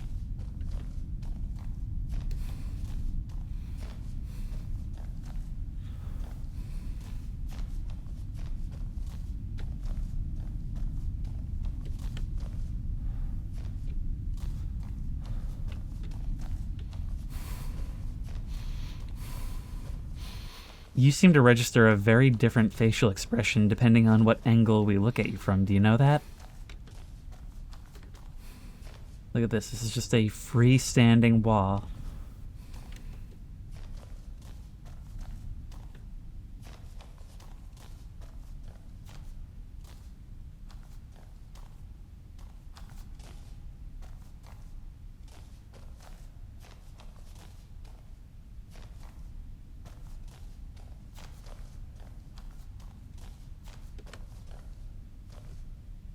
Oh, wow, you're really just leaving my fate in my hands, aren't you? Let's hope this is as comfy of a padding as we would like. Down. That's just what we came in on, though. No, I think we're trying to get over there.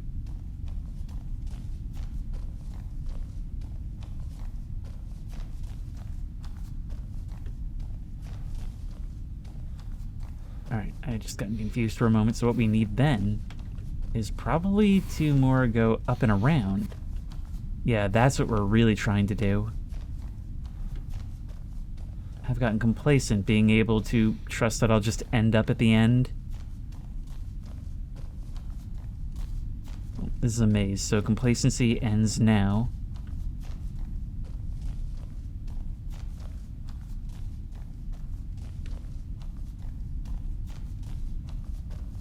So in this case, we're gonna have to go down to go back up. Or maybe not, if it'll let us just walk straight to the end, which it will. Ah, we were so close. All we did was waste 30 seconds. My god. Once more, every time I stop running, your heavy breathing seems so appropriate. Straight down the silly straw of death. Oops.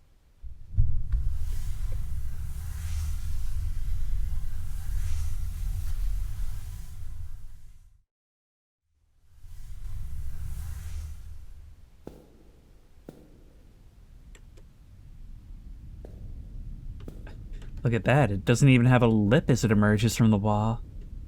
It's so shiny and reflective.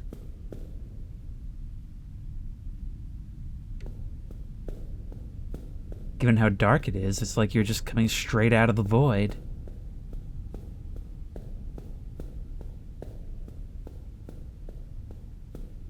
Guess we're going to see the wizard. Oh my...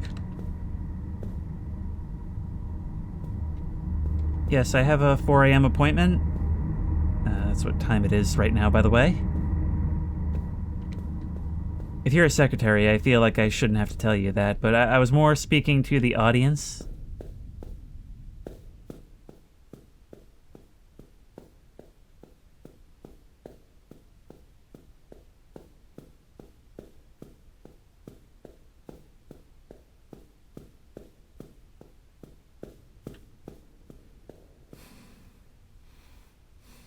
Back to the playrooms. Is there anything in the dark over here?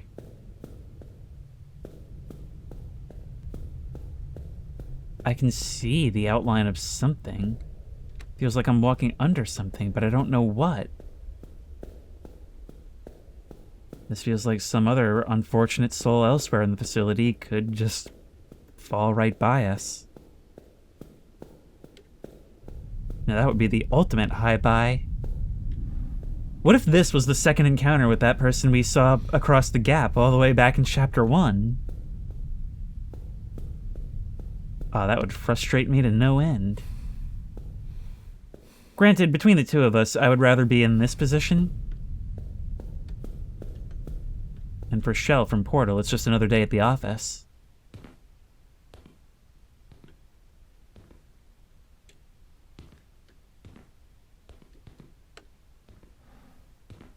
The colored popsicle stick fence in here looks like a garden. Like flowers growing up out of the grass. Represented here by carpet. Look at that, those matted blocks stacked in front of a doorway like a barricade.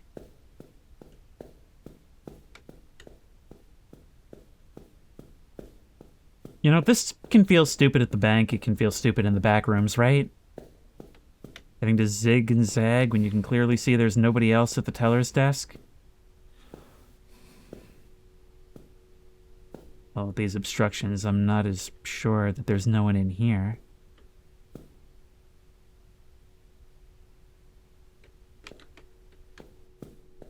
Children waiting to be addressed by something.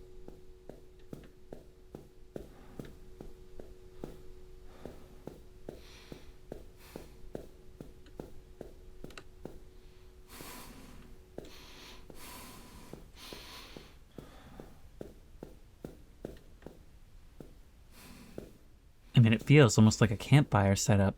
You can see this is the tent and the seats outside, although why they'd be facing the tent, I'm not quite sure. And all these blocks has different features in the environment. It's weird how much my brain is trying to fill in.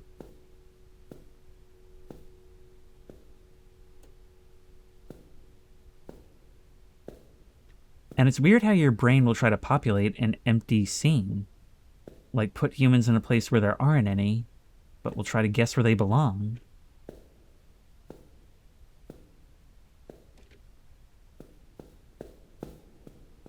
Look at that.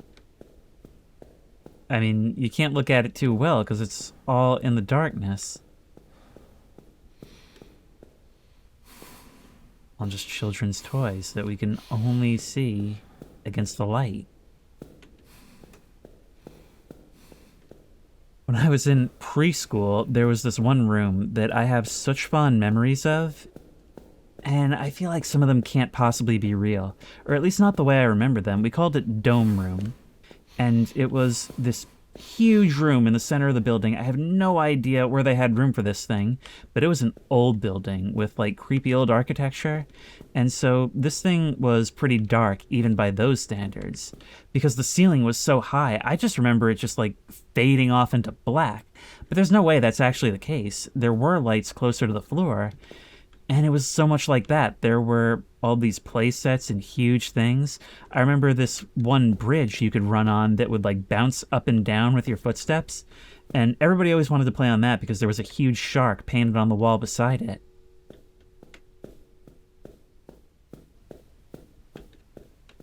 Stuff like that is one of the reasons why I love old architecture so much, because like when it comes to new constructions, it's very standardized. It's, you know, built obviously for modern safety.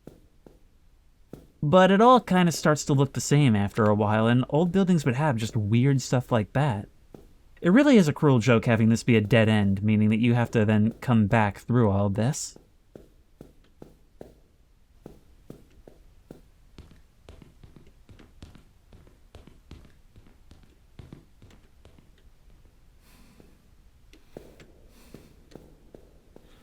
Well, I guess we're just starting to dry off now.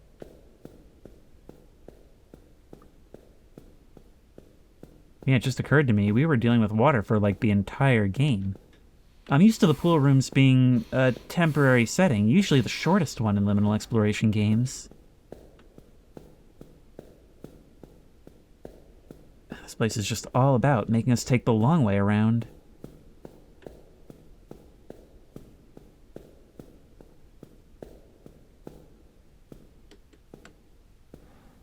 It's such a specific memory. I'm just waiting for somebody to comment like, oh my god, I remember Dome Room, you went to this school.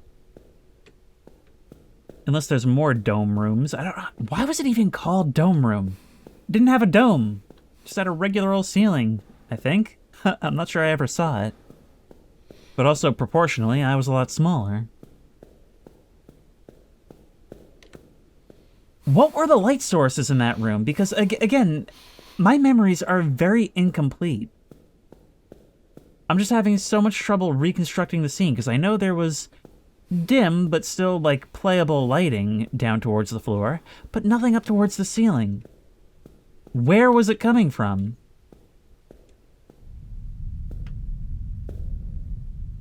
Oh, we've made a loop. Now what? Well, we sort of know now what. I'd rather exhaust all other options first. Oh, I didn't even see that other exit. It always looks like objects in a room are hiding, like it loads in those reflections at first, and then they just disappear.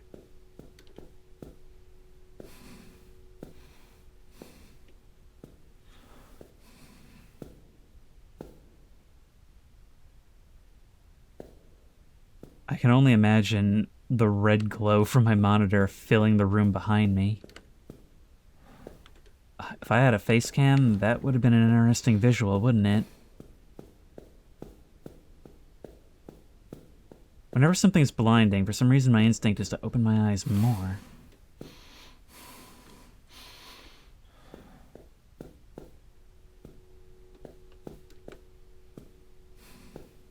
Over the fence and into the ball pit.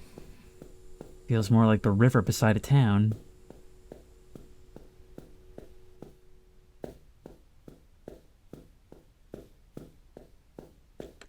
This game was definitely going for the pool rooms as its base aesthetic, and then everything else building off of that. And I guess you could make the argument that this is holding true to that by having ball pits. It's just a different kind of fluid.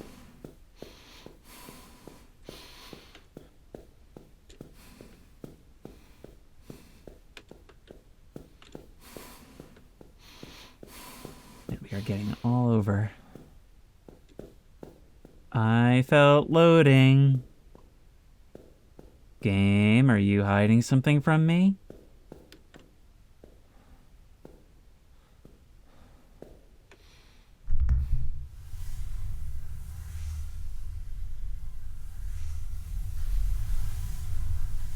Oh my! No. Ow! Bank!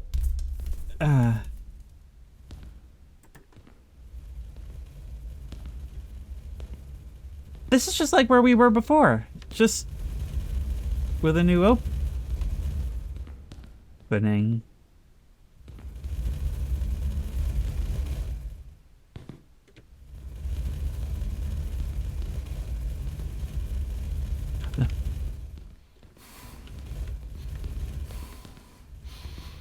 Oh, you're just periodically filling this place up with new balls, huh?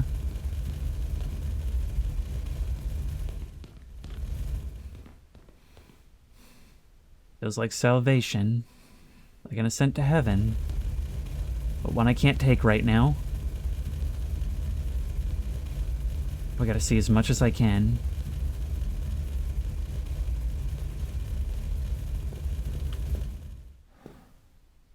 Man, these rooms, you don't get a sense for the scale until you climb up.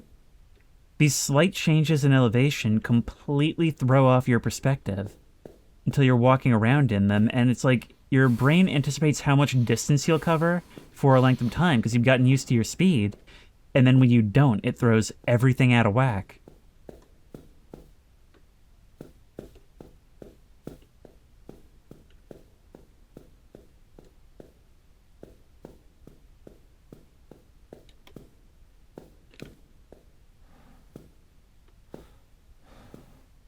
What is with this texture?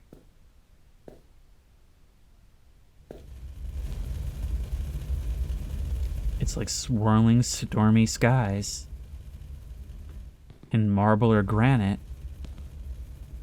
Ugh.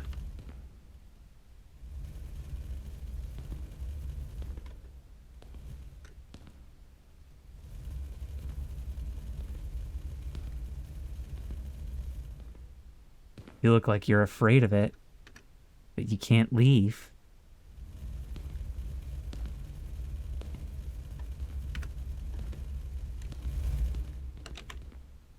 Oh, we can slide down a ball pit slide.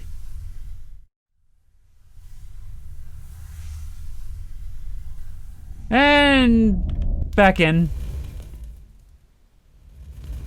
All roads somehow lead back here.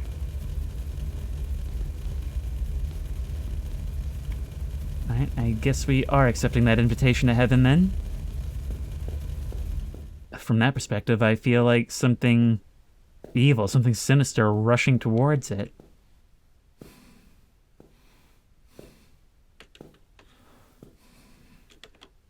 I just saw them settle a little bit. There's always the implication that there's something in there with us. And this brings us straight back here. Well, we know where some things are now. Hey, where did we go the first time? I'm just gonna have to look around until something looks familiar. We went this way, right? Nope. Okay, we've seen all of this. Only thing I can think to do now is just climb the ladder. Imagine being able to feel all of this. Ah, look at that. We can cling onto the ladder halfway up. Well, that saves us some time.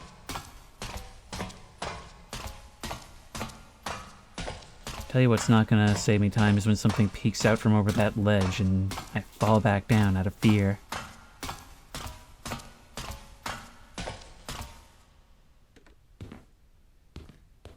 I thought I was right back where I was. Clearly not the case.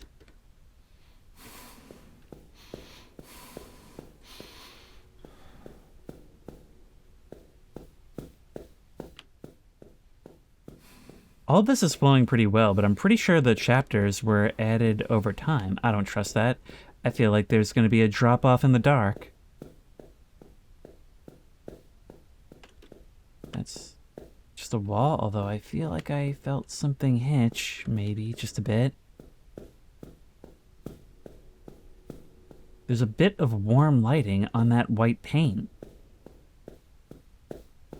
which doesn't really come across elsewhere. It's weird.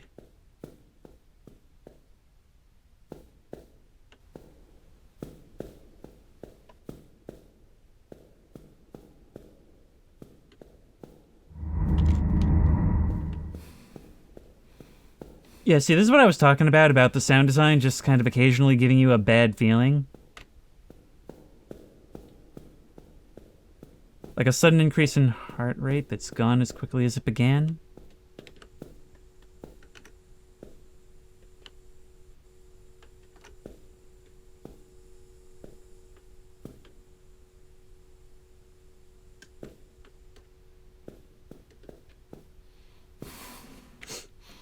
Stop with that breathing.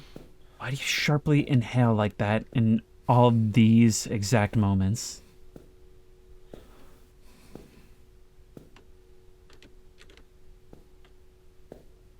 You can consider me on edge.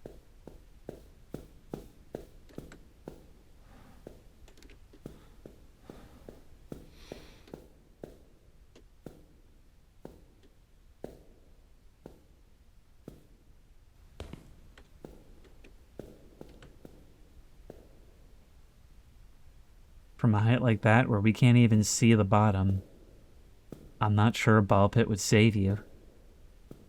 We see stuff like this, and it forces us to quickly internalize that we've been getting lucky with these things. But this place does not care about us at all, and maybe that's part of the reason why the backrooms and 90s nostalgia play together so well. It's places that are intrinsically meant to be bubble-wrapped and safe, and meant for kids to essentially try and fail to hurt themselves.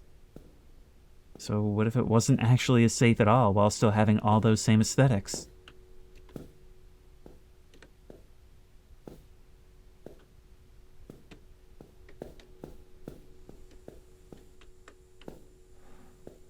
So with that in mind... Well, this is an exit, so of course we can't go through. It was just wishful thinking.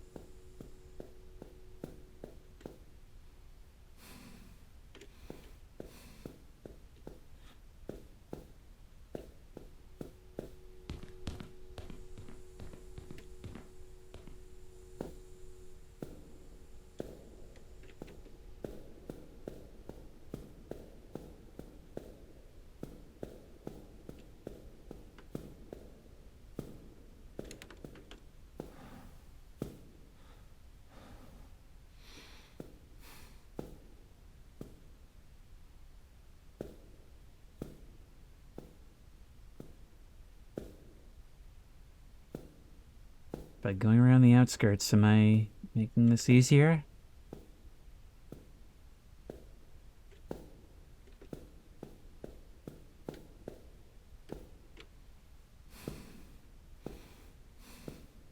The many colors, the balloons, sporadic though they may be, makes it feel like a celebration.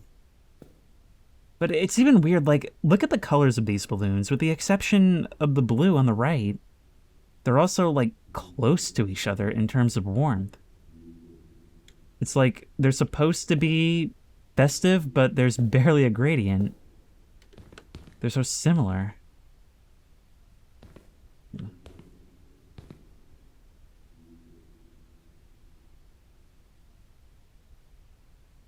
Oh, lots of things float here, clearly.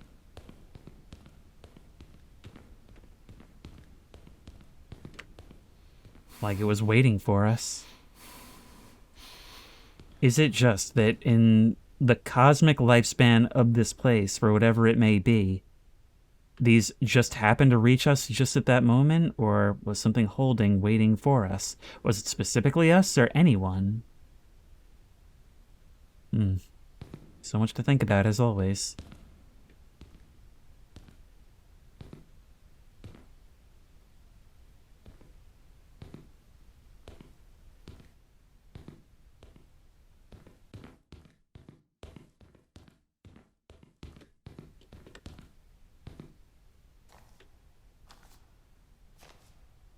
No, seriously, as I stand over this chasm of early academic death, I can't stop thinking about that timer. That might be one of the creepiest, most understated things. Hey, it kind of feels like these blocks are shifting a little bit, and I can't tell if it's just me.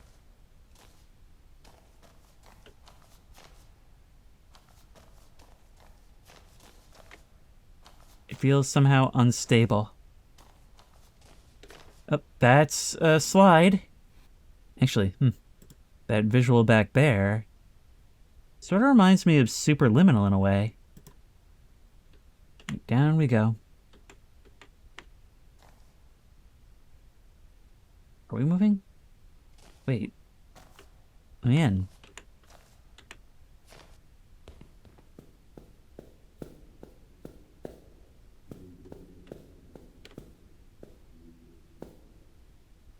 I swear I heard like a distant voice.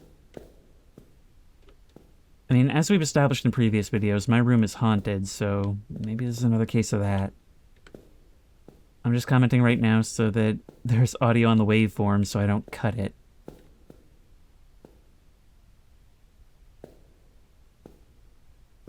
L2. Boss Baby's been waiting for me. Needs those quarterly reports now.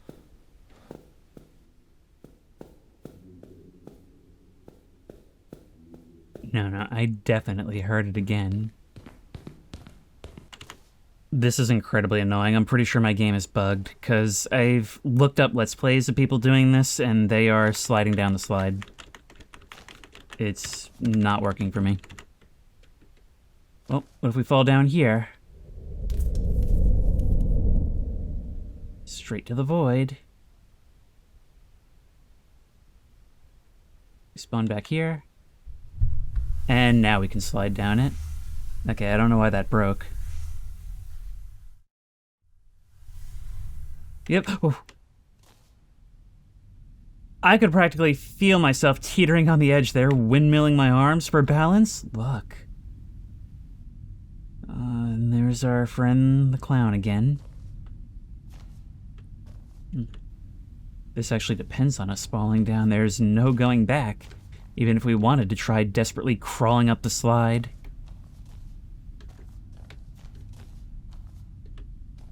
We're just suspended over nothing. I also learned that even though this game released on Steam a couple years ago, it's actually very recently receiving updates, like within the last couple months, and one of them was an expansion to this chapter.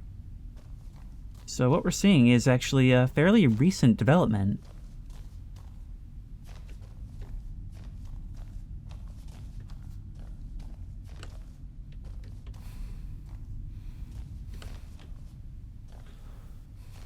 It's like being in a toy box with the lid closed. It's insane.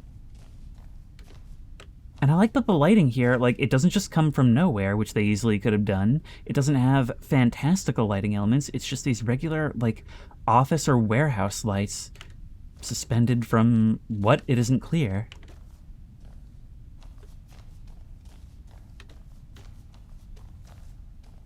We just gotta follow whatever gets us further. We could see the clown from the start, but it's like a whole dying light rooftop network.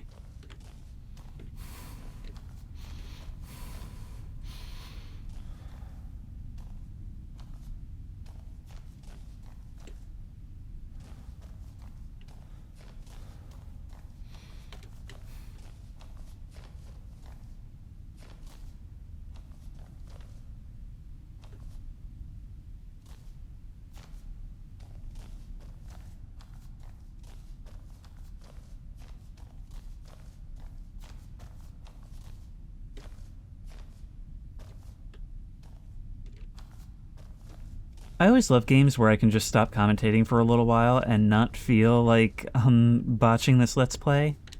Because sometimes a thing just speaks for itself. This is one of those times. I think what we really need is to get down there. Could we make the jump? I'm not so sure, actually. I think I made a wrong turn at Albuquerque, or more specifically, a wrong turn at that little bridge down there.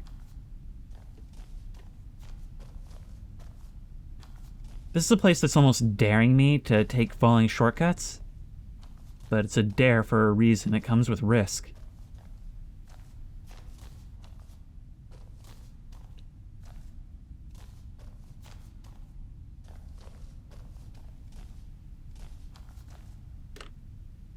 Just imagine trying to hold your balance walking down these steps at such odd angles and depressing under your feet. Definitely not solid like real stairs. I'm just coming up here to see, but like, yeah, that little extra bit of walking when you let go strikes again.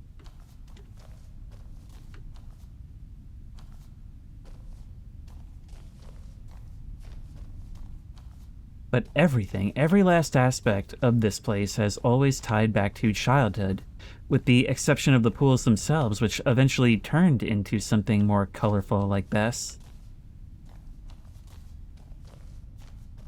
Everywhere we've been, there's been toys and matted walls. And it makes me feel, based on the description on the store page, like all of this is going to actually be important. It's not just a chosen visual style.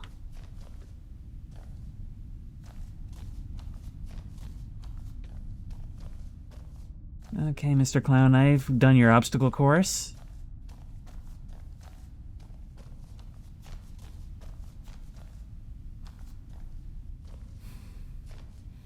Now let's hope that the next leap will be the one home. Spoiler, by the way, it won't be. Whoa. Oh my! They made us feel the wind resistance on that one.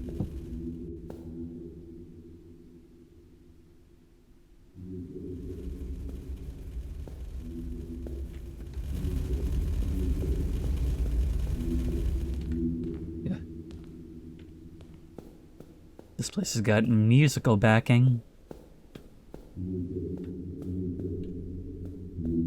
Man, you can practically feel it reverberating off the walls. I can't praise the sound design in this game enough. Because the map design is really cool. It's labyrinth without being frustrating, and it very rarely feels like I need to backtrack a long way just to get to my destination.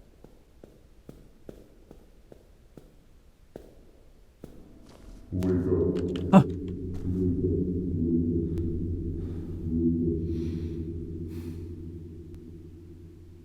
That's not little whumps of a soundtrack. You're saying wake up.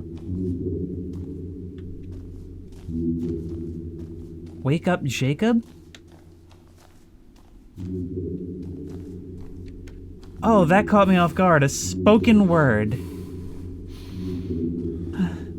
The scares in this game are few and far between. Some of them are even silly, but in those standout moments like that, it does painful things to my heart. And I love it. It knows when to cash that stuff in. But what I was trying to say is that the environments are really great, you know, they're the star of the show, but that added layer of the sound design makes it. It's employed thoughtfully and constantly, which means very often you hardly notice it at all.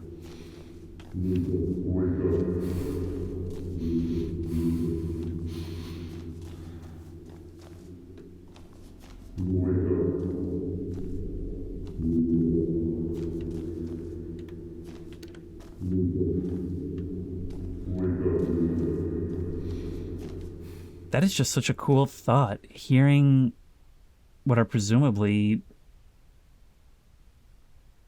We can see the speakers right there. Wake up. Wake up.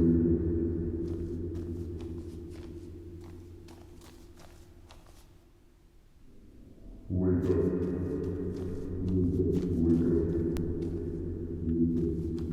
What we're hearing is somebody presumably close to us in reality, and I'm starting to feel more and more like this isn't reality, like we haven't ended up here. But it's coming through to us as what seems like strange music until we focus on it. So we want to be down there by those tubes. So... this way? I'll take my own way, if you don't mind.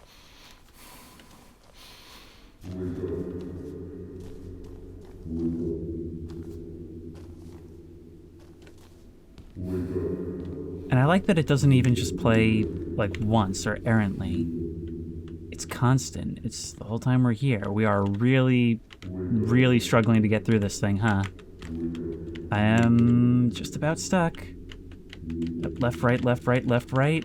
One foot in front of the other. Yep, we're through. Okay, we are supposed to press E to crawl through it, I see.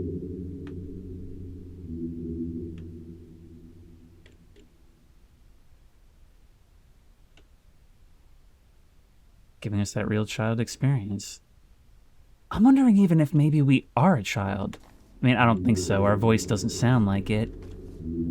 But the thought did briefly occur to me.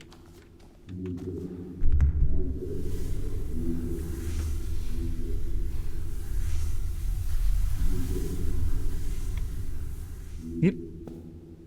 And we're out. So, whoa, who turned off the lights?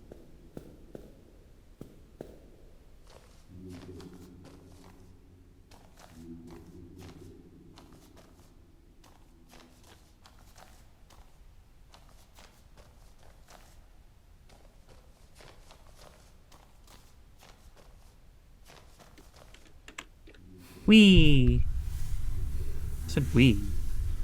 Yep.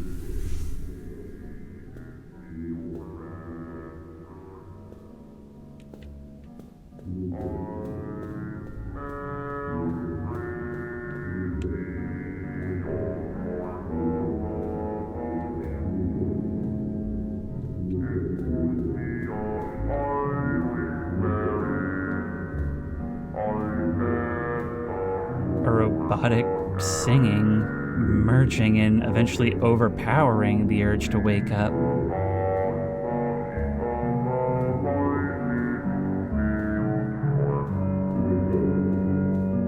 I hope when the time comes, you'll open the pod bay doors.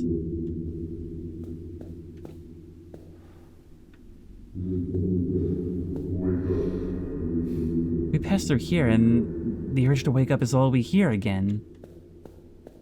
Like, we heard it, it got our attention acutely, and then something was pulling us back towards this unreality, something that more belongs here.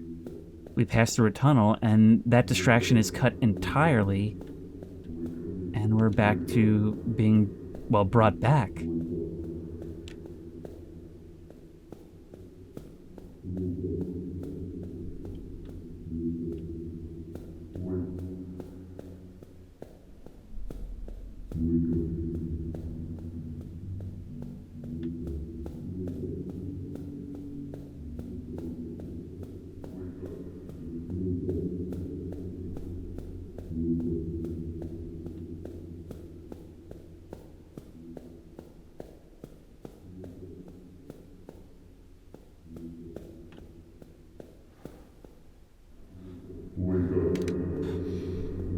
every time.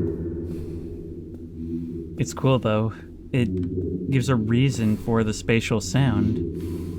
It literally is coming from identifiable points within the space. Is this what Mario feels like all the time?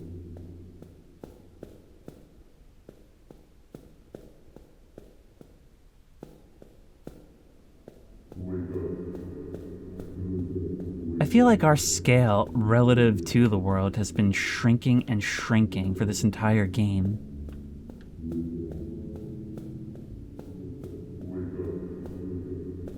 Up through the funhouse, then.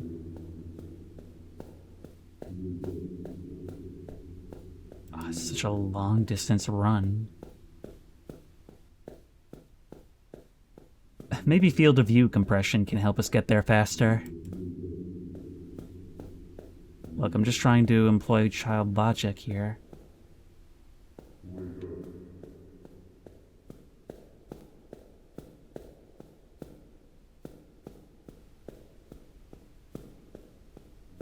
This room is totally empty, entirely intermediate, and the size of a football field. That's nuts. There are speakers here, but I hear no calls. There we go.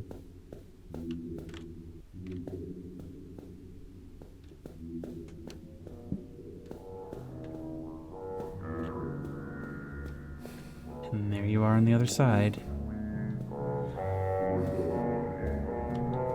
I'm pretty far-sighted. Reminder not to get too close to the netting.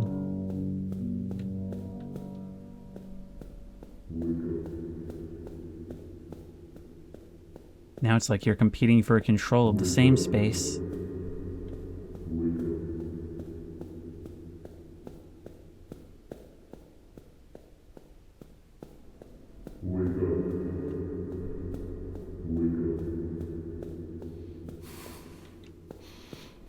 Even some areas that are meant to be open are actively blocked. And sometimes you really have to exemplify the school-to-prison pipeline. Why not just start them here? Streamline the process.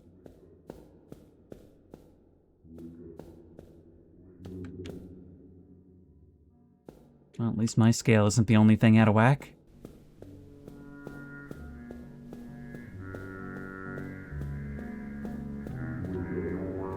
But it definitely feels like my attention is being competed for.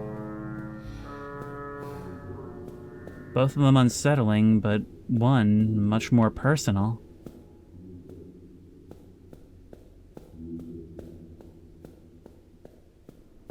Wake up. Wake up.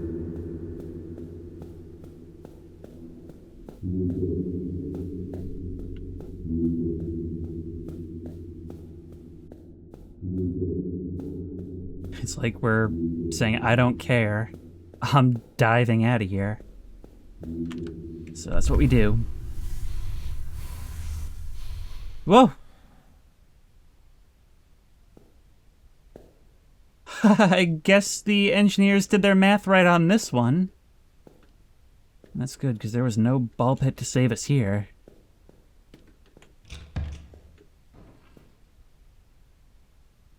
Only to wind up right back where we started. Man, this feels like so long ago. Chapter 3 has been considerably longer than the others.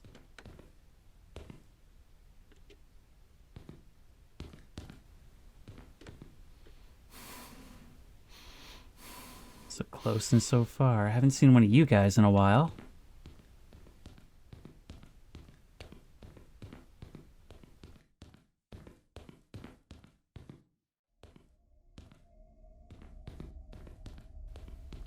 If this goes on long enough, I could use it for a bumper. Actually, with the patron scroll going by, it would probably be mighty disorienting. Even more so than it already is.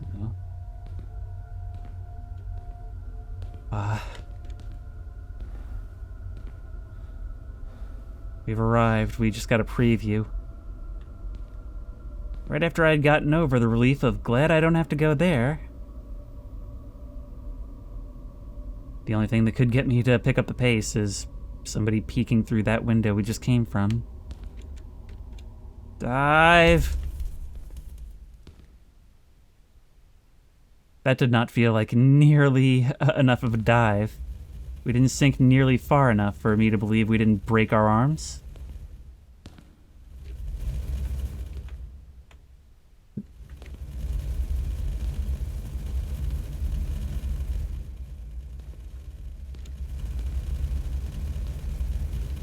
I'm pretty sure I've had nightmares precisely like this. You know, I will say, this game has also had restraint with human forms. There were those mannequins in the area with the telephone in the beginning. Not really anything since, except for that one photograph beside the desk.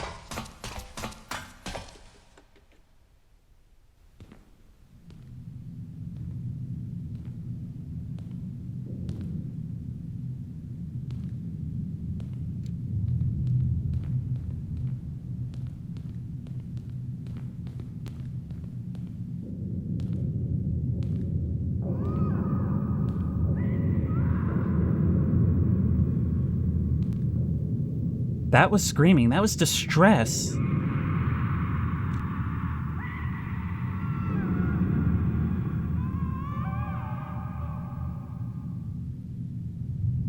Maybe it's related to how we ended up here.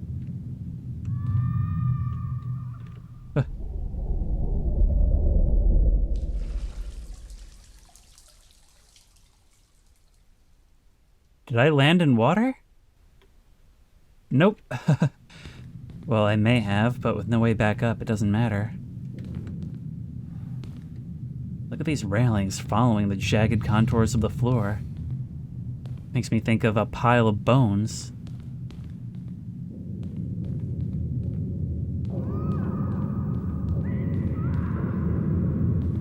That is actually upsetting to listen to.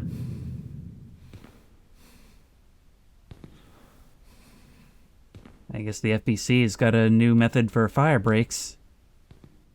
We know how it works. Does it deter or attract clowns?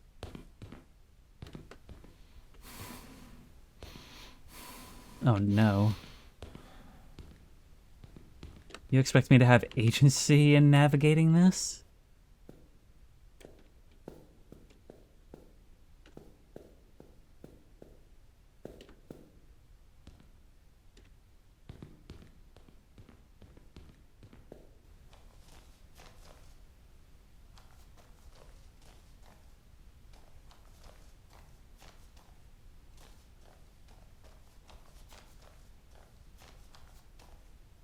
Back to the maze.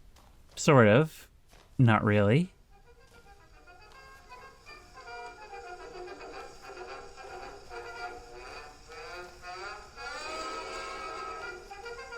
Whatever you're playing down there, it better be in the public domain.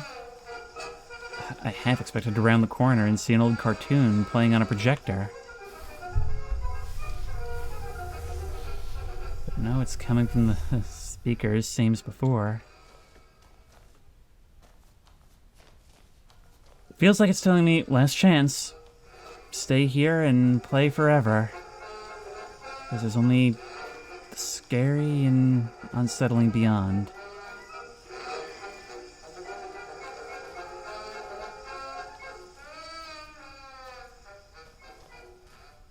It's crazy how properly directional music that does not succeed in filling a space can make it feel so much emptier than if there were no sound at all.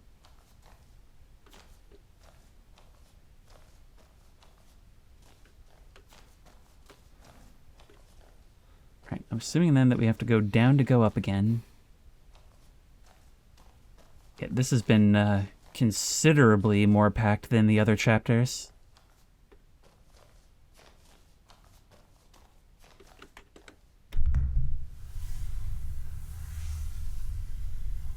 Yep. Huh, that one even had the courtesy to deposit me outside the pool.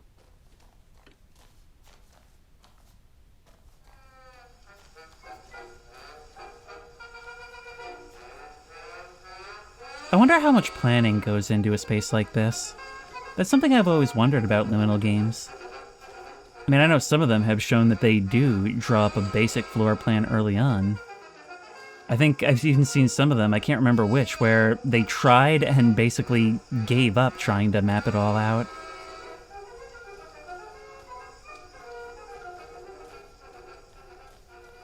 But it's like, is it intricately planned, or did they just figure out the basic idea for what they want and how they want it to fit together, and then figure it out mostly in 3D as they build it? Anyways, hopefully one of you guys can take me down. Look at how high the ceiling is in this thing. Like, you can't even call it a ceiling. But it's like dizzying. Right, middle one.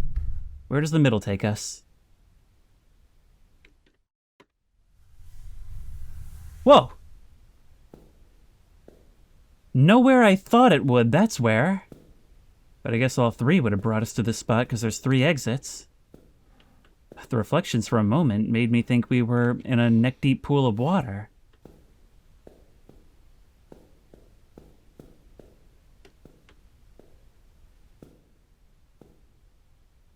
Look at that, these mats all neatly stacked up in the side. It's a small thing, but we haven't seen it before, and it just feels like, well, somebody put it there.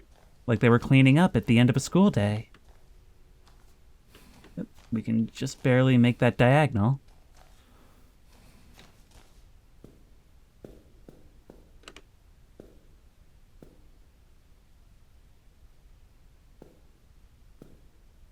Brightly colored claustrophobia, new fear unlocked. Turns out it doesn't make it less claustrophobic.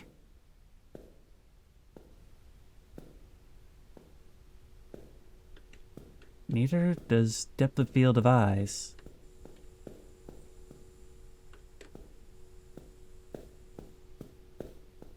I'm really waiting for that chainsaw clown from Harvester to pop out any second now. I wasn't waiting for him in Harvester, and that was really my mistake.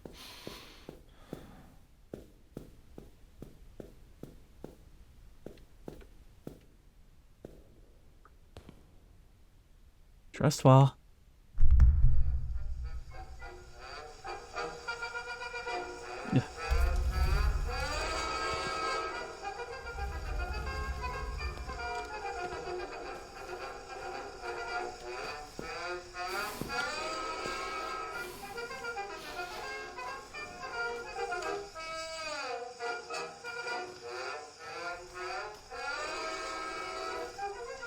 I'm just climbing up this way because it gave me the option. I figured this was going to be my last chance to try. Maybe it gives us a bit of a head start.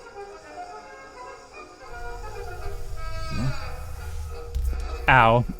That put my face, my nose, right between those beams. Well, we've gotten somewhere.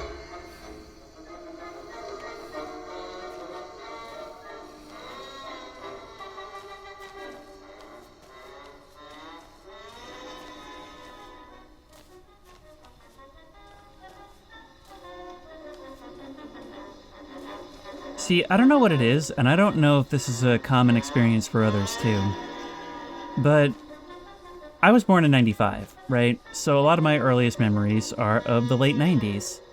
And my house was constantly filled with like music and cartoons and TV shows from like the 50s and 60s. So at least for me specifically, this conflation of nostalgias from wildly different decades actually do sort of mesh. Can I climb this? Oh, so many video game protagonists could have easier lives if they could do one pull-up.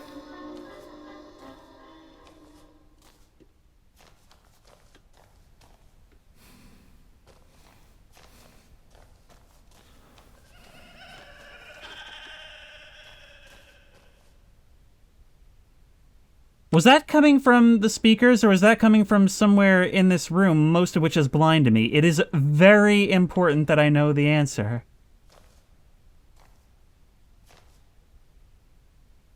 You're where a slide should be.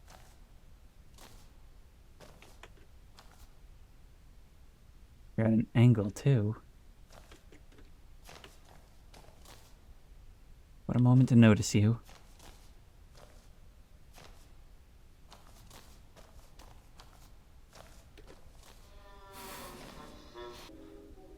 If I come down here underneath the stairs I took...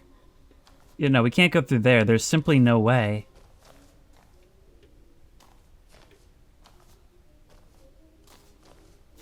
I'm actually lost now. These stairs are parallel. Well, I haven't crossed this bridge.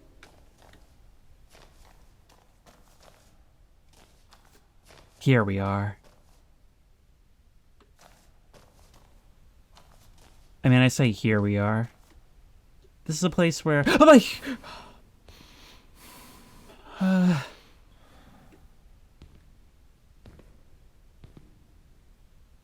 Remember not so long ago when I said that it was making very sparing use of the humanoid forms? Yeah. Well, reset the clock. 0 days without a mannequin scare.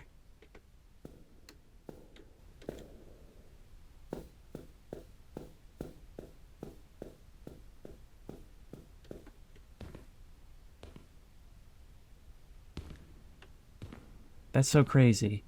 It's all play space, and they make it feel like we're on the balcony of a hotel or apartment.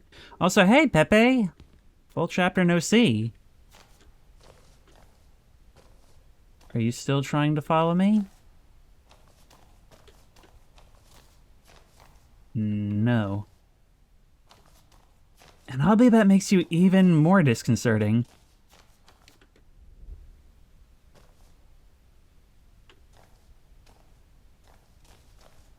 And go up through the tunnel this way. Once more, you're not trying to lock eyes. Well, maybe you have the same problem as me. No, never mind, you can see me. I was going to say, maybe you're just focused on what's right in front of you.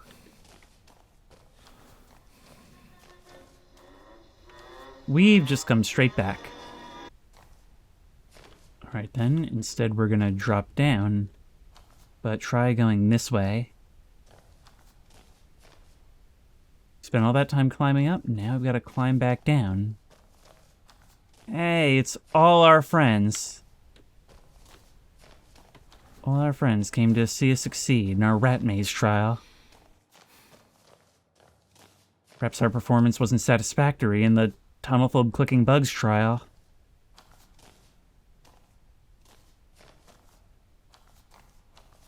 The windows that watch us.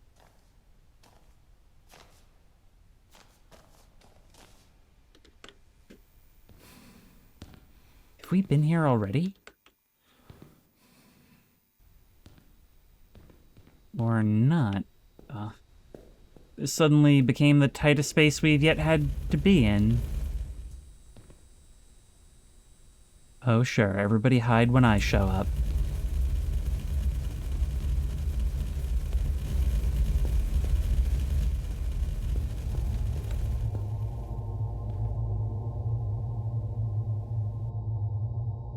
No way. It's the most distressing children's display ever. All of this was just coming back around to this one observation. Well, look, for completeness, let's put that off for as long as we can, right? Go see what's down those other bridges. This had that in its back pocket. That's one of the cruelest things, to show us the worst thing ever and wait so long to bring us back to it.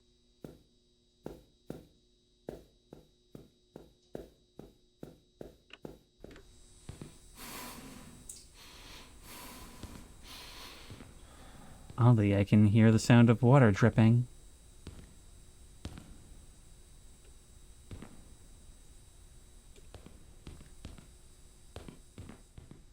That's my art piece. It's called iPad Baby in the Ball Pit. Hope they don't drown.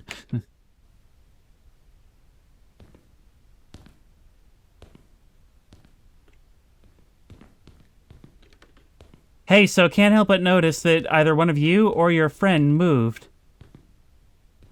Presumably, they occupied this seat before we arrived. No ringing for us.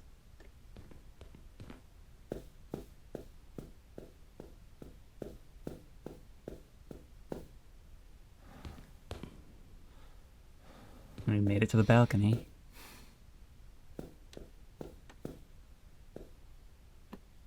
I have hit F12 more in this game than like any other. It's easy to think of this place as being still as the grave, but in one moment, they shatter a long period of trust. Just like when you enter a dark hallway and find yourself plummeting to the depths below.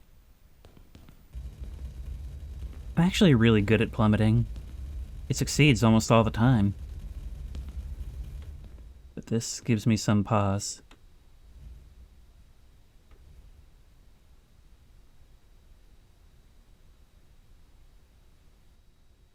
There can't be any other way, can there?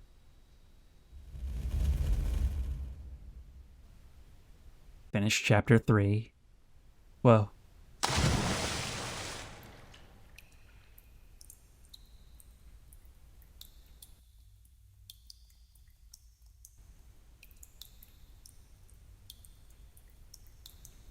Look at that. It's like when you hold a flashlight to yourself to tell a scary story. At the end of this room that looks like something out of a Kubrick nightmare.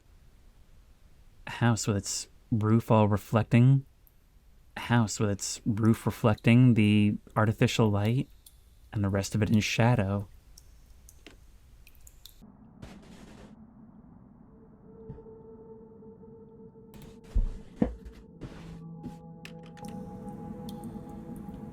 Man, I was paused to stretch for a second. The soundtrack that's begun. And bear in mind, this house has been a recurring image. The phone, everyone waiting around it. And if I had to... Oh my god, it's you! If I had to start theorizing, I would say maybe something happened to us, maybe some kind of accident. And that's our family, at our home, at our place of the most familiarity, hearing the news.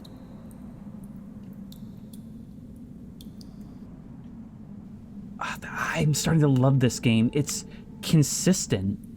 If you come upon something, it's not just a one-off scare, it's because it's integral to the way this place works. It's out there still. And the fact that it's willing to set things up so far, literal hours in advance. This game is subtle in its storytelling in ways that most things don't even have. Most don't even really have much in the way of storytelling. But the light does come on as we approach, always welcome at home.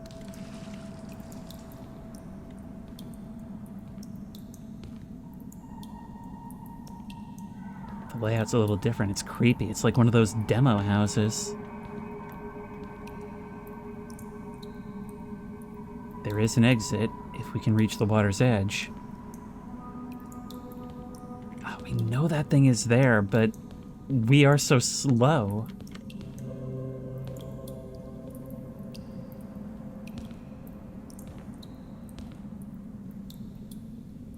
Now imagine seeing one other person happening to walk by at this moment, turning around only to see a silhouetted figure in the window, and turning to run, us knowing that we'll never catch them before they get away.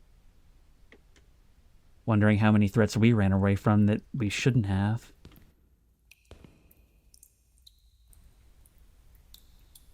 Anything could be in this room.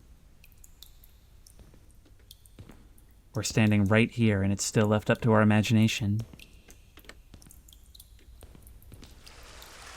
Alright, well, given the choice between two directions, I'm gonna try the direction that doesn't have the giant snake. Giant snake. Gotta love Night in the Woods.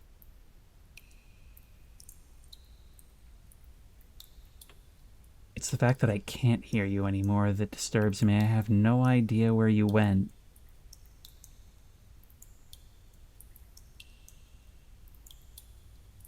Times like this, I can't help but remember the advice you guys gave me for this one boss fight in Ultra Kill back when I last played it, and now people are going to riot because I mentioned it. If you can't see him, he's above you. Nope. Just pillars going up into shadow. Just like Dome Room. Oh, this is agonizing. Yes, I know I can go into the settings and double my speed, but in for a penny, in for a pound, right? Oh, hey! I love it when the horizon that implies solid ground just disappears on me. Even once we're in there, we'll still be in water then. Does that mean that it can possibly follow us?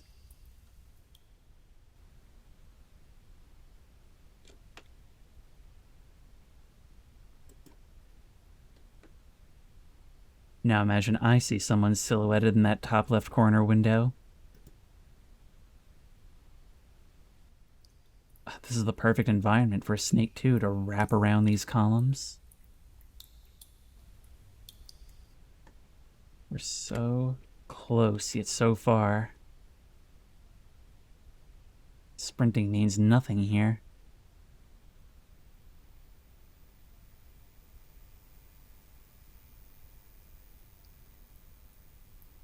Oh, is this whole area just going to be underwater? Please, my kingdom for a staircase. And we're up to our necks. It's actually not that low, but for some reason that makes the ceiling feel really low. Does anybody else feel like the ceiling is low?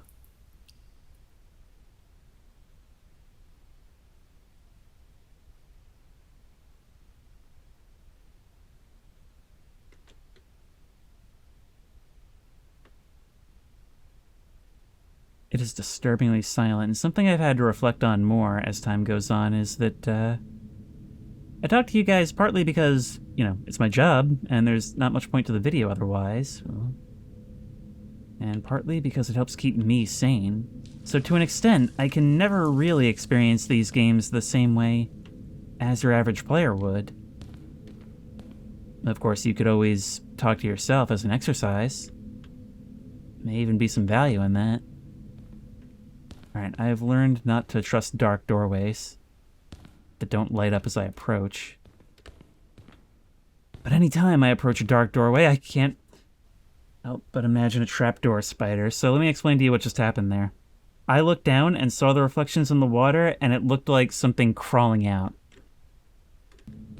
I don't know. I don't know what actually constitutes safety right now.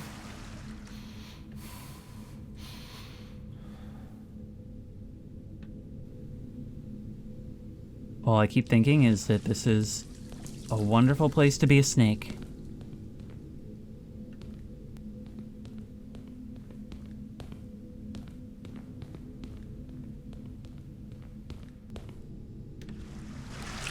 I guess it's back down to the water. This level design knows that you'll be desperate to get out of it. And just waste your own time when you could have just crawled through.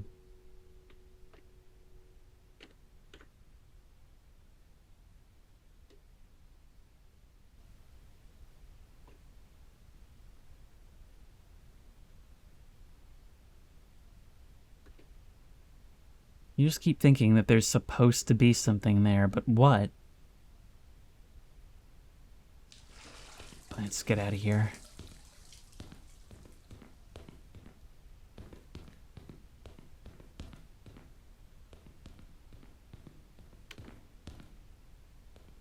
It's bright colors, but the textures for the first time look more like concrete. Something porous and rough. We are in the playhouse now. And there's a lot to see.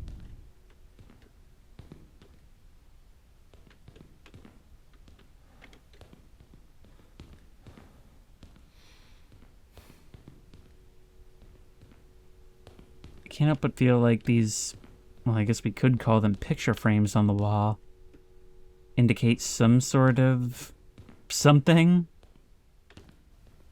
But that's the thing with liminal spaces. Your brain goes crazy with attempted pattern recognition, where patterns that mean something may not actually exist, even if patterns do.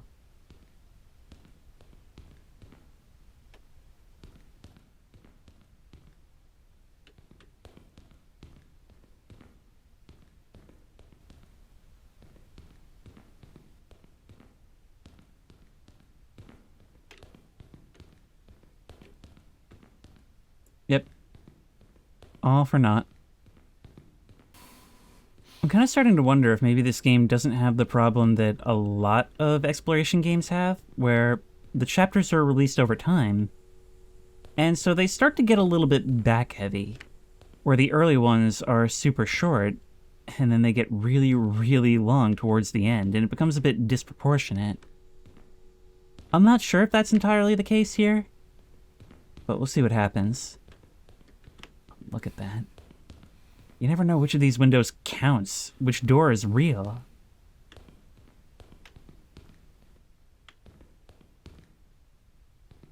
It's like looking into a recursive painting, but you know it's really recursive rooms.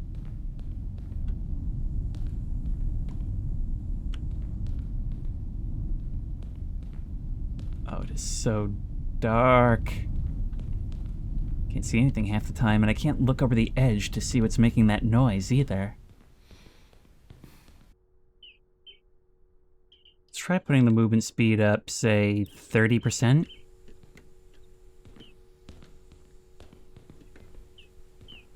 Ooh. Like some kind of game piece.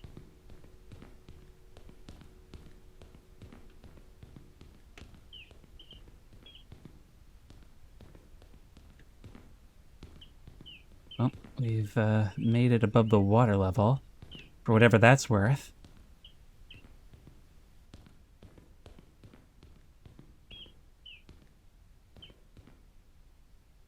I don't know what would kill me more, wading through neck-deep water or the stairs.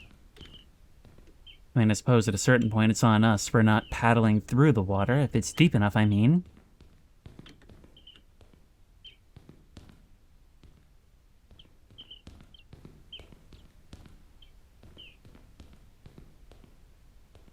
What is this? I feel like I'm entering Kingdom Hearts now. Nope. Just a board game.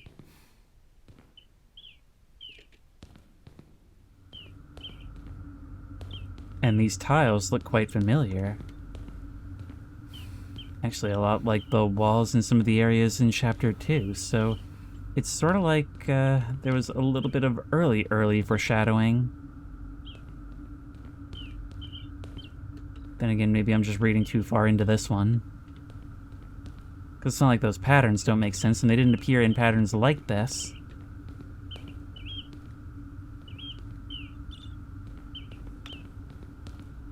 Everything about this, though, is telling me leave as fast as possible. Well, not before we try to interact with the dice and see if it does anything.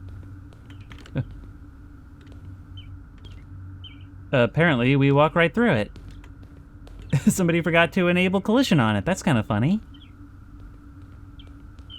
I'm glad we stayed. We learned some things about reality and how our universe works, and really, isn't that what science is all about? Anyway, later taters.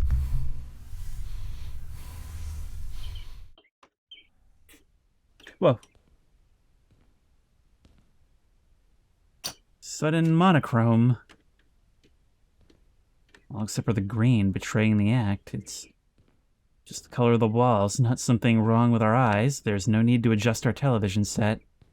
Thunk, thunk, thunk, thunk, thunk, thunk, thunk, thunk, thunk, thunk, thunk. Hey, map makers, I don't think your hallway is clipped.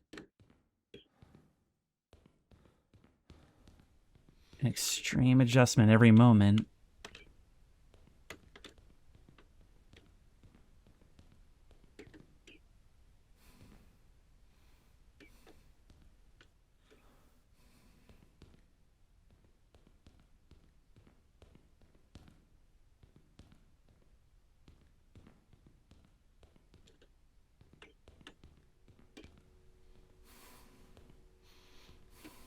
Yep. I don't even know what happened to me just there. All I know is I never want to enter there again. Look at this, a little interlude. This little thing that's nothing like anything else we've seen. And it just ends in another slide. Like it's a little kink in the pipe. And back into color again.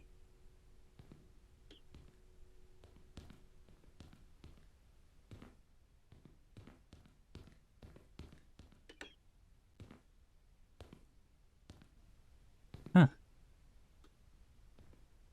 I should have known there'd be a gallery somewhere, right?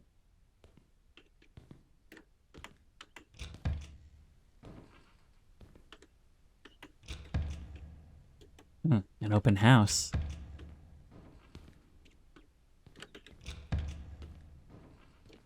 There's got to be something behind one of these, right? And the doors are staying open, are they not? Unless this is just a ruse to waste my time further. Oh, hey, honey, look, it's got closets.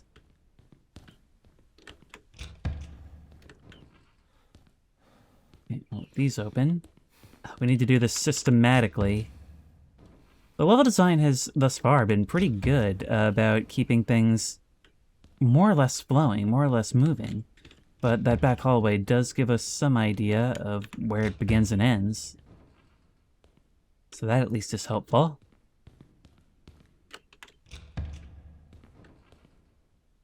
You found the gallery. You found the room with pictures. But who put them there? I don't know, but whoever they were had great taste. Look at that mannequin just standing in various spaces. Some of them even looking a little bit like the classic back rooms, implying that they're here somewhere, but we just haven't run into them. Always from behind, but in this one in particular, with a counterpart in the darkness.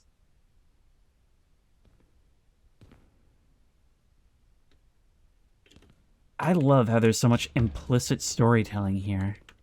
We could maybe try to read something into this, especially given some of the other elements we found. But it's scant. It's very, very scant.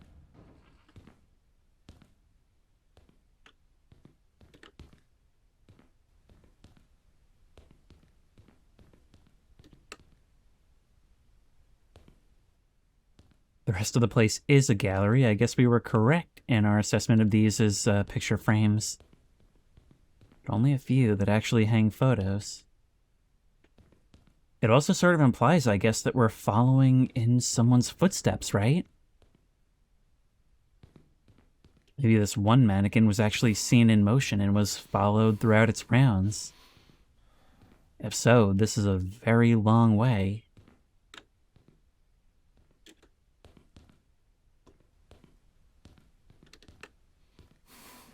Ooh. Are we below where we came from before? It feels like we fell from much, much farther.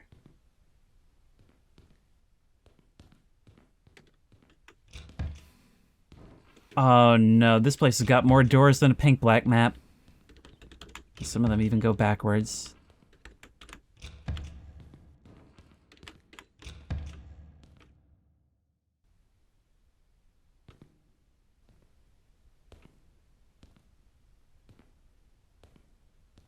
This is gonna be by far the most labyrinthian, isn't it?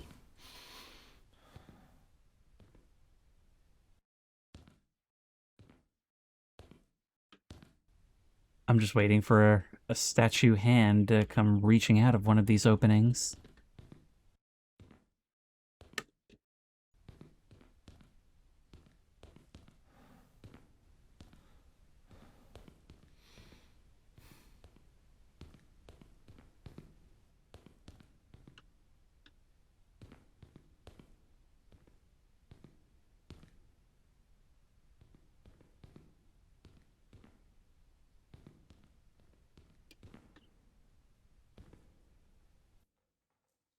We have found the core of the toy box. It's an MC Escher colorful nightmare. there's also a lot of doors here. And water below, so all chapters remain united.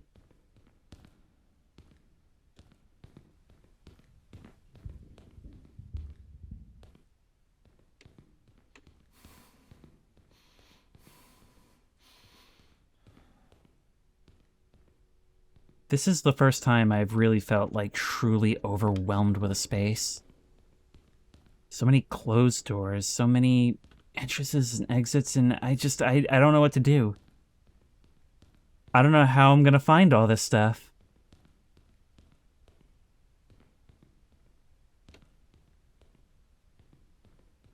In a game like this, I usually take the idea from the beginning that, okay, I don't care if I see everything, I'm just gonna try and find the exit, and what I see along the way, I see. But at a certain point, we've been getting so many achievements, I want to find that stuff. Especially since these things are so few and far between, anything could be a major hint as to the story of what's going on here.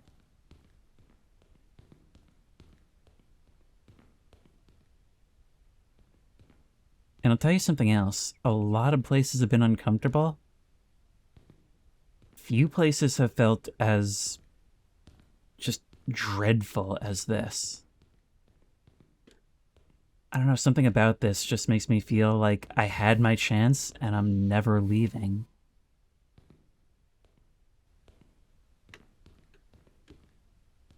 And appearing in the skin of something that I might have imagined in my darkest, like, toddler dreams feels almost mocking. Or maybe even somehow deserved, for whatever that means.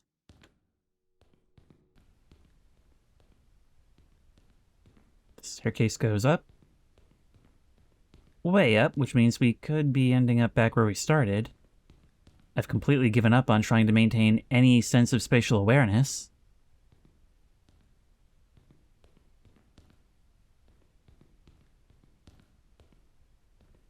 Is there going to be another balloon surprise at the pit ahead?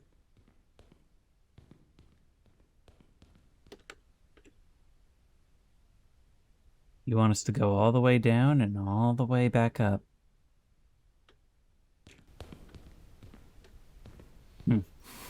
This leads to absolutely nothing. At a certain point, I can't even tell if I'm really backtracking. Look at this. We really just need to be a jet just running through and opening everything we can. These all go to where we've already come through. These edges give us the most information about the actual bounds. There's probably going to be nowhere beyond that, and if there are any doors on the left wall or abnormalities in the lighting, then there's something else. I can see that that's a drop.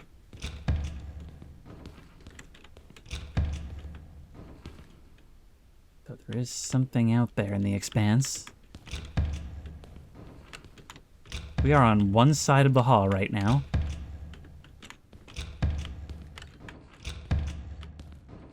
Oh, hey, we made it to the end, and look at that.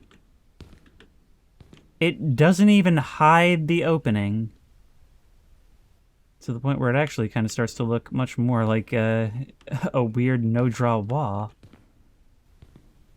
Are those lights actually out over a bridge? It's hard to say. Oh my. There's something in here. There's gotta be.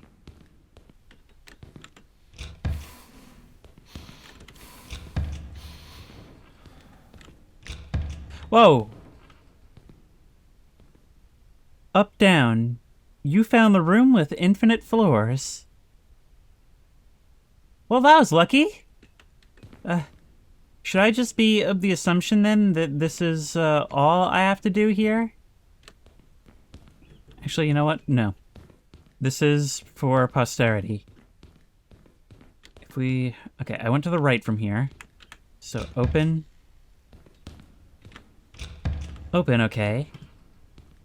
When you turn to enter this hall, so you would come from this opening here, it is on the left side.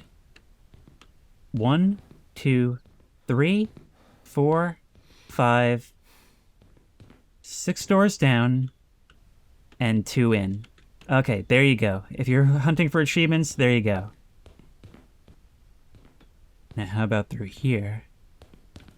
Never did come up this way. There's so many things we passed and never looked at in this chapter. I have not felt this yet. Never before have I felt the need to abandon pace and just start sprinting everywhere, but here we are. Oh, it's like chutes and ladders. Completely ascending those stairs into the dark. I think dark might be among the most used words in this video.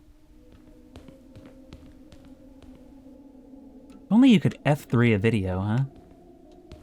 Actually, with Google's auto transcript feature for YouTube, you probably can, right? But there's got to be some way to do that. Hey, what is this?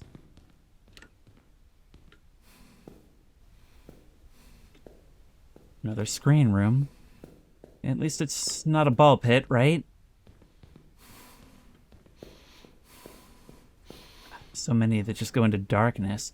That's actually a really cool way of making a place feel vast without overwhelming the player even more than they already are. Have places that you simply can't progress into. Or at least that don't make it visually worth your while, and you are here for the visuals. Frame that terminates arbitrarily. And a gallery defined by what's on the other side of the windows. Okay, let's try these doors. Well, at least there's no need to try them all. In this case, 2 will suffice.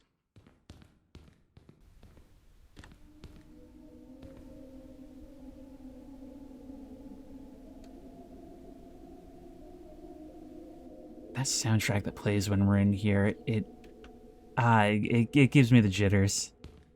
I feel it in my spine. Something about a choir in an open space makes it feel like there's such massive importance and I'm failing to grasp its meaning.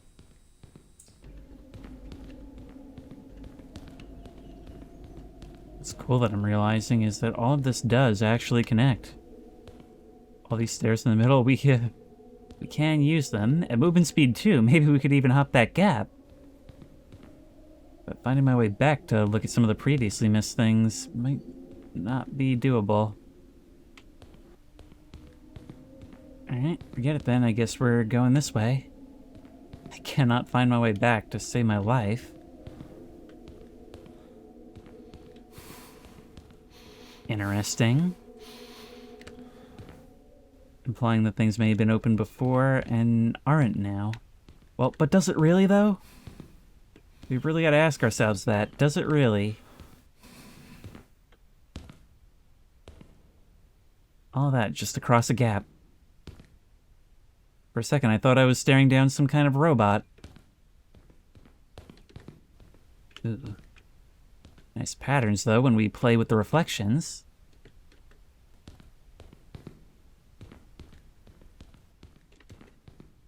So, through no fault of my own, I'm back here again.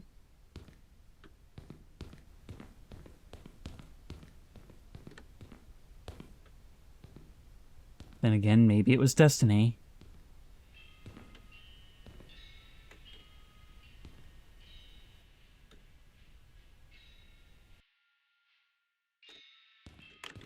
Can't actually go any further. It's a porthole. An offering we can't accept.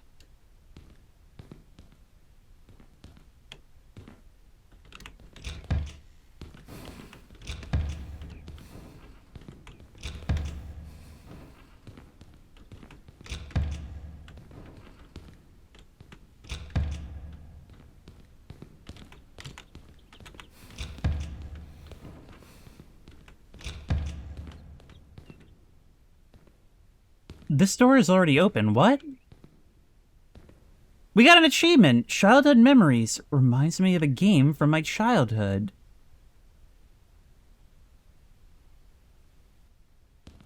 Look, from the narrow slat on the other side, we can see just another expanse of doors, just like the one we came through. And we will be down there. What do you mean? Oh, wait. No, I've seen this. When I played, I think it was GM Astroplex. This might actually be a Squid Game reference, although I have not actually seen that show, so I don't get what the reference is. We were just parallel to this. How did I not see what this is? So many of these doors are open. Actually, they all are. And also leave it to me to find the way I'm supposed to go early and end up backtracking so much to make sure I caught everything. It's blind luck. You just never know how long a liminal game is going to take. Well,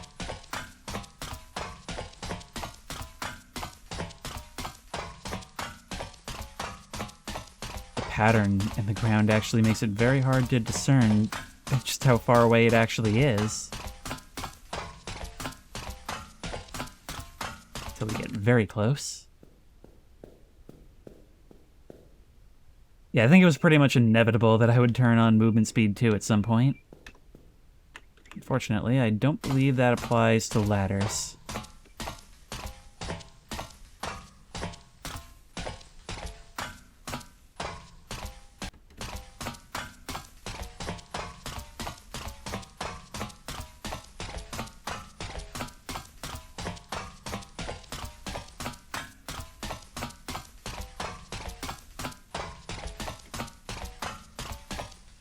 And we're out. New floor texture that looks like it belongs wrapped around a packet of paper towels.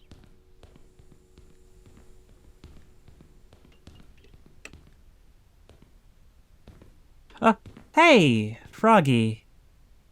Haven't seen you in some time. Ollie, this feels like a more friendly children's place than most we've encountered. Well, were it not for the endless nature of the tiled rooms. Literally tiled one over the other, practically interchangeable.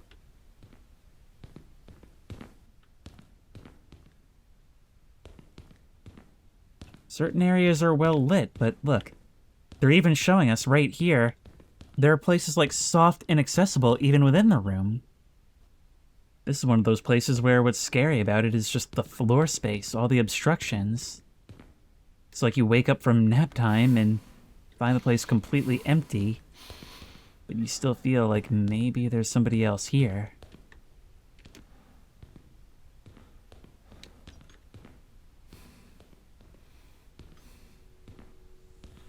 It's like this game was immediately like, oh, you want me to open it up for you? Here you go. Well, we're out now. I've made a habit for a long time of going down the middle, so let's choose yellow.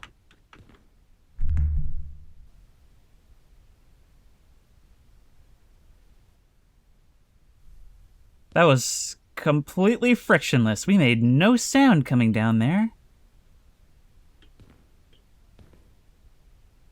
Satan's bendy straw. Corkscrew to the abyss, and although it's not the snake, there is another tube there that sorta shares its colors.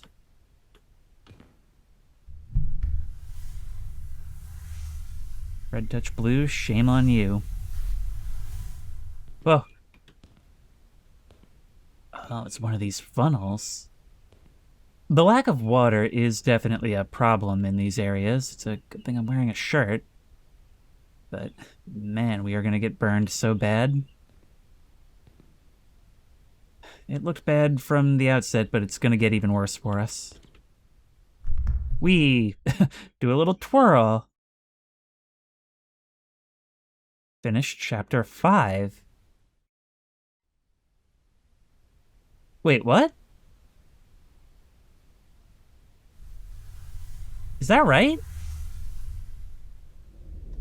When then? That's not right, right? Finish chapter 5. We do not have the achievement for finishing Chapter 4. Hang on, let me check this. No. We are missing but 2 achievements, and one of them is the one we were supposed to get just now. So if that doesn't unlock... That is a bug. So it seems to me that that chapter was much more convoluted than Chapter 3, but a lot smaller in terms of surface area, and that was great because I was very, very overwhelmed. It was chutes and ladders, but it was also employing a lot of tricks to make it seem more complicated than it was. And that's good because you don't want the player to be frustrated by taking forever to get through, but you also want them to feel like they're lost and wandering. It's all about trying to get them to spend the right amount of time there, which is hard. It's going to vary from player to player. So it gives you a bunch of distractions if you want to deal with them. But you don't have to. Clinging to the edges will get you everywhere you need to go by the doors. There's a lot to mess around with, but if you really did just want to rush for the end, it didn't force you to mess with any of the things that could really bog you down. But I had mentioned a much stronger feeling of dread there. We were down there in the beginning in the pits with one familiar image, the home, and the serpent. And inside the house was so dark, especially upstairs, what should have been safety higher above the water. It kind of felt like something was catching up with us. Like we were running from something and we could run no longer, literally because we were in the water.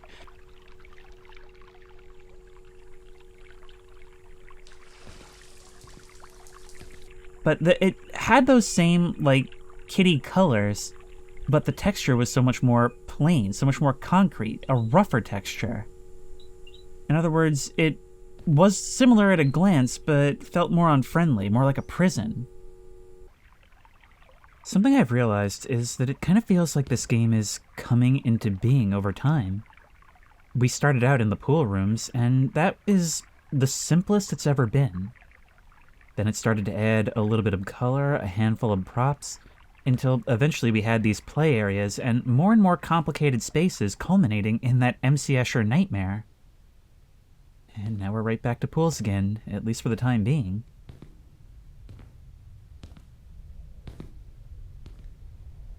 I actually read a comment on a Liminal Space video not too long ago that said, part of the reason these things feel so nostalgic might not just be because of the types of structures it chooses to emulate, but because this is kind of how kids think, how kids see the world. They tend to see the basic shapes, the lights and colors, rather than the actual details. And so this strips things down to an impression. It's why our memories of places, even more than just being small, tend to feel so much bigger than they really were.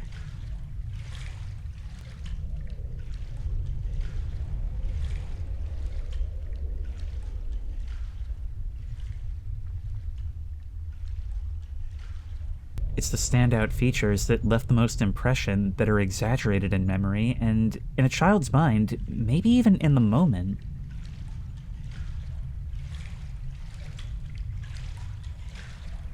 I know I have memories that seem impossible when I analyze them as an adult, and that's likely what's happening there.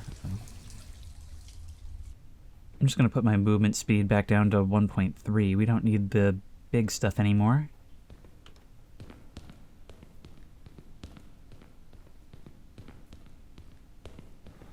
We spent all this time building up the complexity of the environments, and now we're back to basics. Only finding the lighting much more dim, much more moody than previously.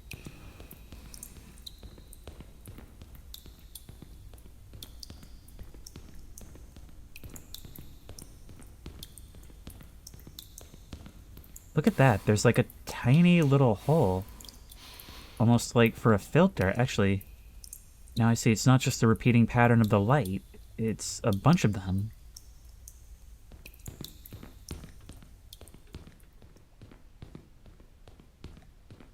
There's even more of these slides like what we found before.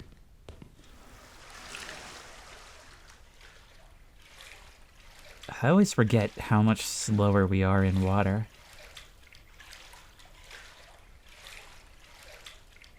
This is the kind of thing that easily could be split into a series for how long we've been doing this. But I've learned that, well, first of all, The second I start slapping numbers on something, the viewership plummets, but also, I think to really be immersed in this, you have to do these games all in one shot.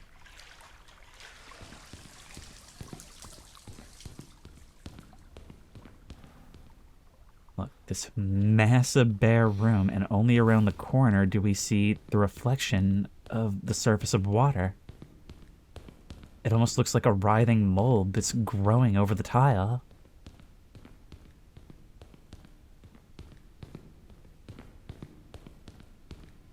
Look at this. It's suspended water.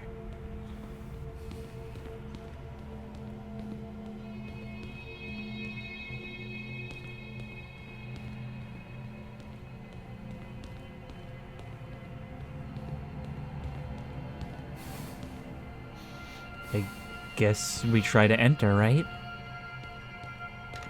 We can't.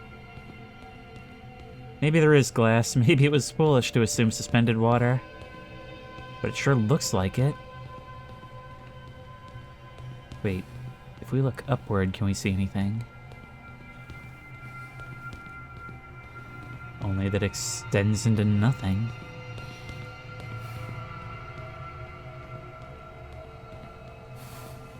I love these moments where the soundtrack comes in. And it's always those times where you're just standing in awe. An image that by itself means nothing, yet your body and mind have an automatic reaction to it. It makes it feel like there's something primordial about it. But of course, there's no way in our evolutionary history we could have encountered something like this, right?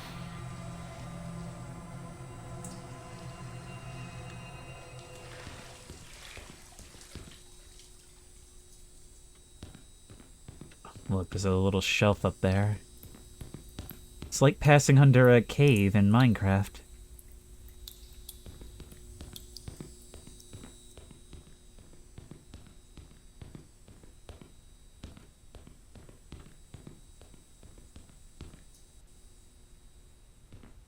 Hey, you.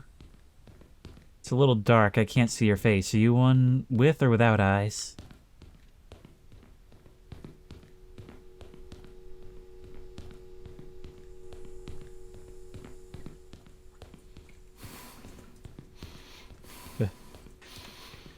I looked before I leapt. Actually, wait. This looks exactly like a room we were in towards the beginning. It's just that this one doesn't have water in it.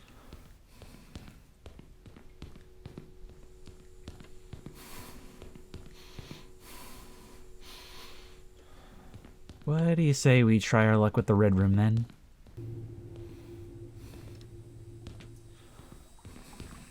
Anything here?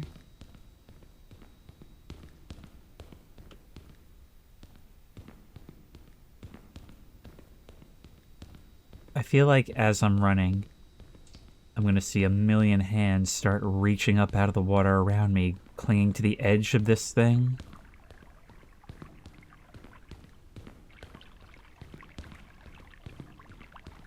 Clinging to the sides of this walkway, and I'm still gonna have a long way to go.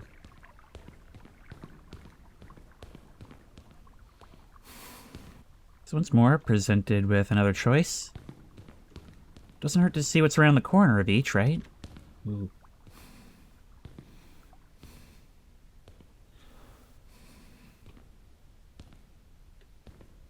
You just know that Tony Hawk would have a field day in here, huh? Actually, it kind of feels like the custom maps I used to make in Pro Skater 2 for the PS1. Well, let's be real, all those maps were just you rolling at the spawn down immediately into a series of spike pits.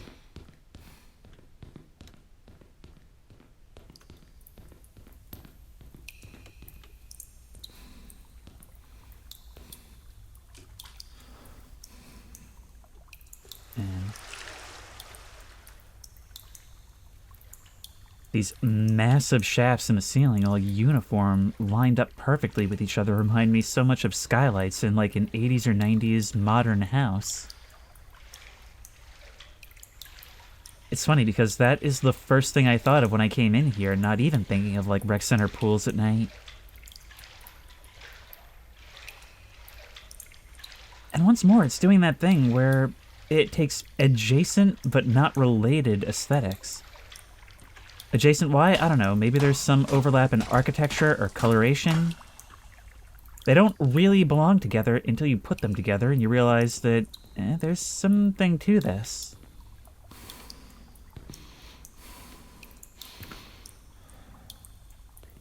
If anything, this is just hammering home my weird aversion to tiny doors against a big wall.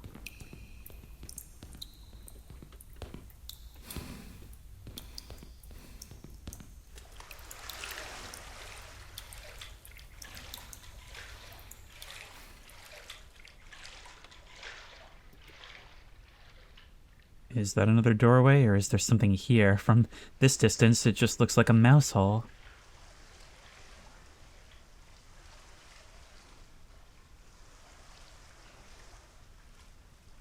Chapter 5 is proving to be a bit more linear thus far. Perhaps I spoke too soon.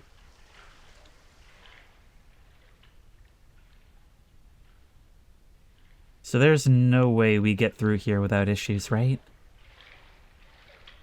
I'm seeing some lights in the water over here, I think. Although the lighting in this game does behave sort of weirdly.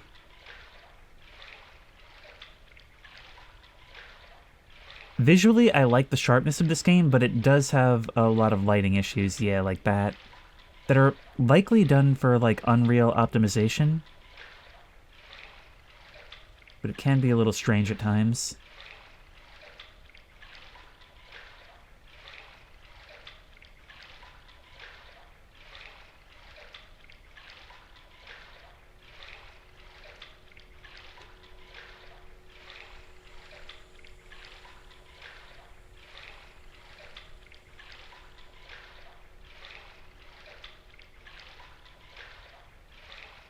These cathedral-like spaces, so often we attribute this to like religious significance, and I think it's just because in real life, the only way you'd build something this complicated is if it's for some ritual purpose.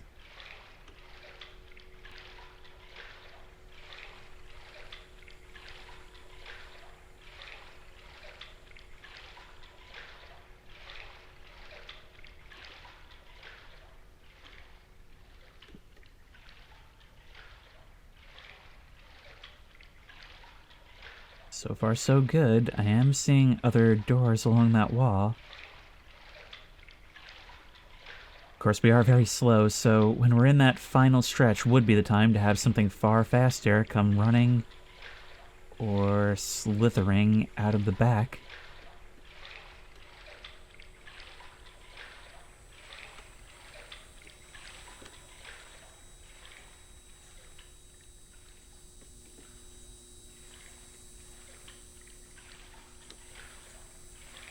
Three choices. Let's go right down the middle.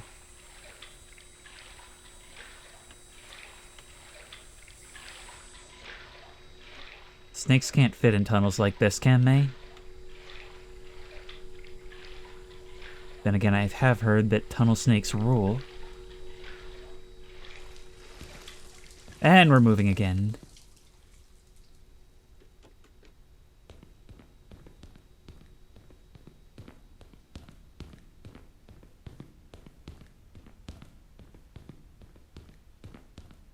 See, this game deliberately paces movement as a means of sort of metering your anxiety.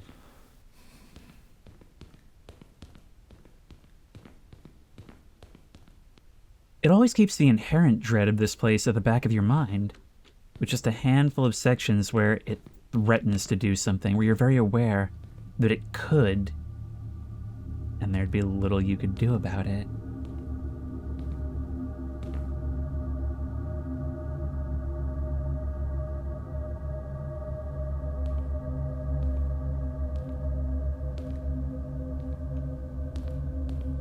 Free-floating maze where the only obstruction is gravity.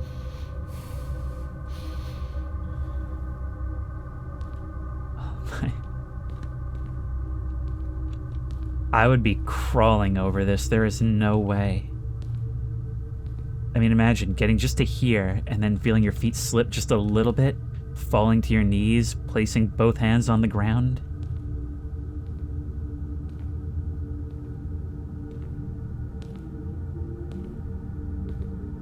Oh, this goes far beyond.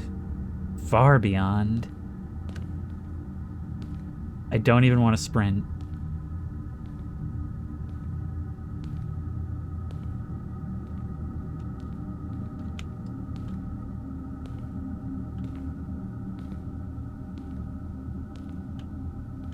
And the higher up we go, like, these higher platforms are actually above the hanging lights.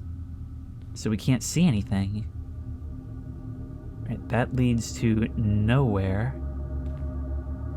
As does this, I believe. I'm trying to plan ahead. But it ain't easy. What if we come down this way? Is all of this just a dead end? Sure seems like it. We could maybe drop down. We don't know if we can survive that or not.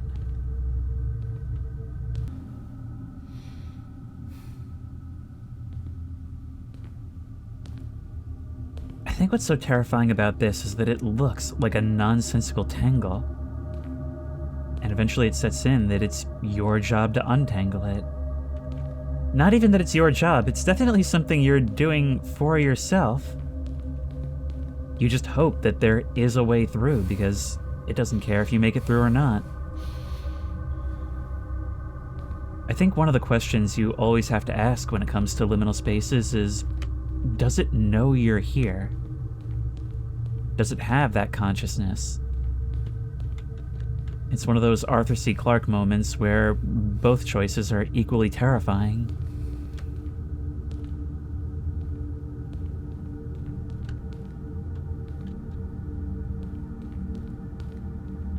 Well, we're definitely closer, but we're not really close until we're there, are we? Like, are you just gonna bound right up and over? Wish I could see. And now I can't. Look, it's right there.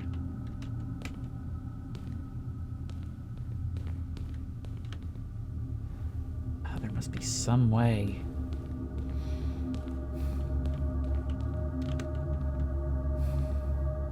There will, I'm sure, be times where we have to counterintuitively move farther back.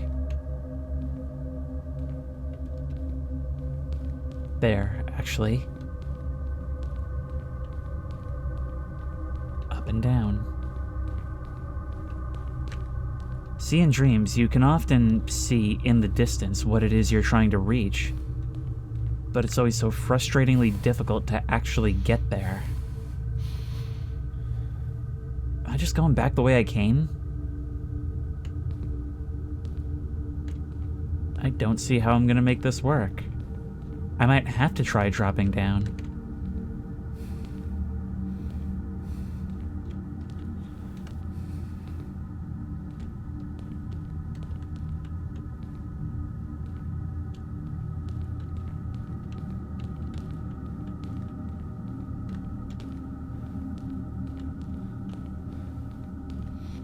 Look at this. You just go right into the bottom of another staircase.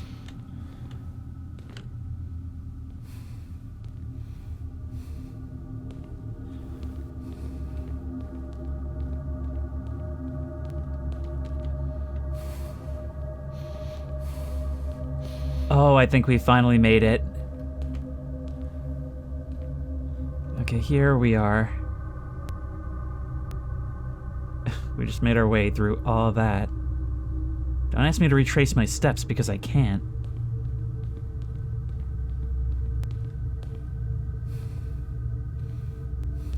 Can you imagine how this would feel at this point? I mean, physically. I once ran, like, 15 miles in a day, and by the end of it, my legs, my knees just locked up. Just didn't want to work anymore.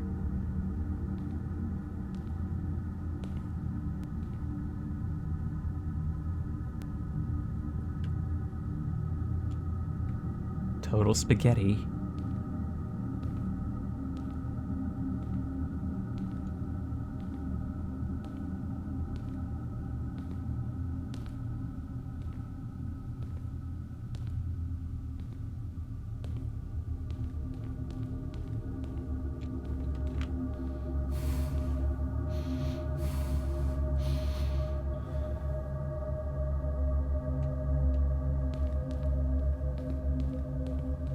I think part of the familiarity of this is the perfection of the textures and reflections.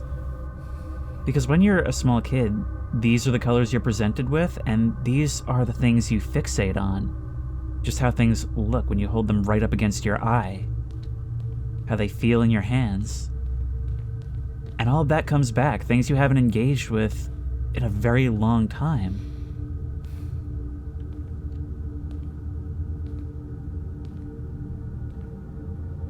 It feels like it's time for us to face some kind of judgment.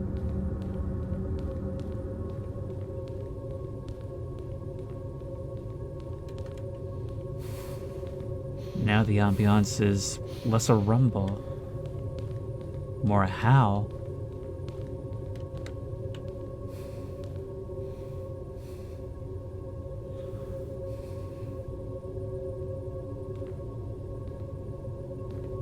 That's all a staircase. Are you kicking me out or showing me the way?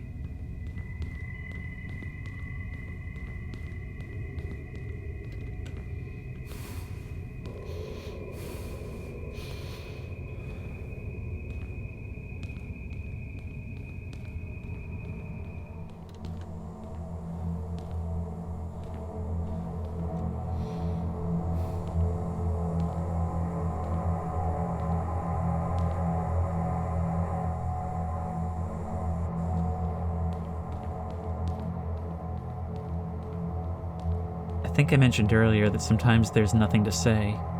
Sometimes the world just speaks for itself.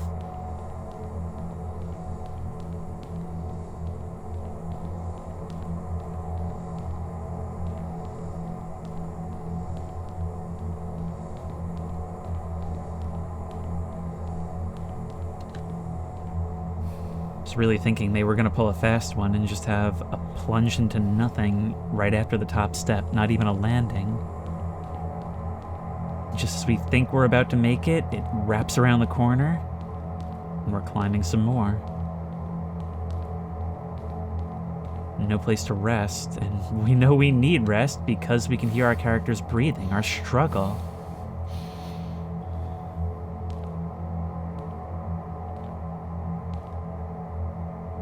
All things considered, we're one of the most in-shape protagonists ever.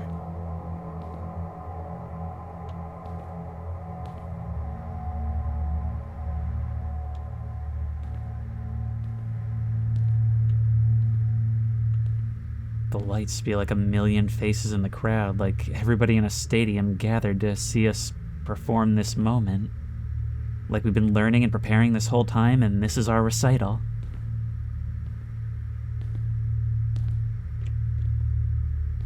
This walkway we're on is completely white textured. Not a trait to it.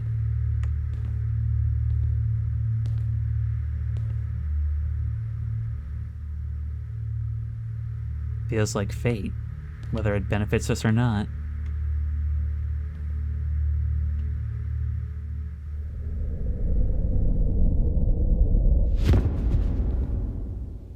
That was a solid landing.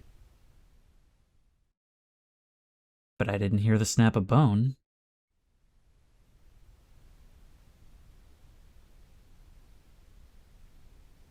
Straight onto concrete, even.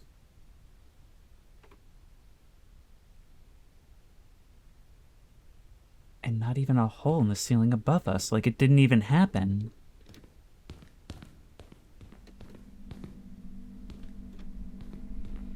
Okay, now for the first time, this is starting to lose even the plausibility of real connectivity.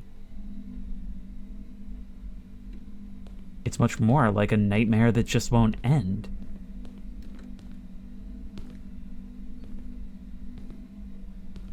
That looks very snake-like.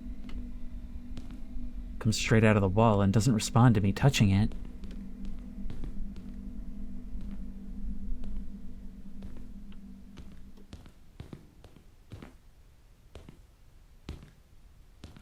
Ah. This all looks very biological.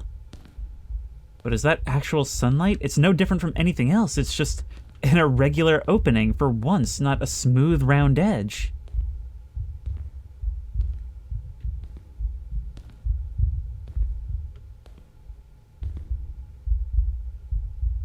The base of a heartbeat that I can feel as if it were right between my ears.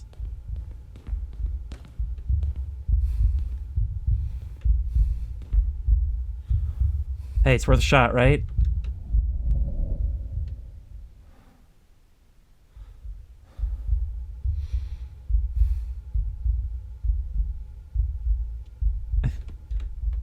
I figured it was worth it for just a chance to maybe see something down there, but I guess that's not for us to do.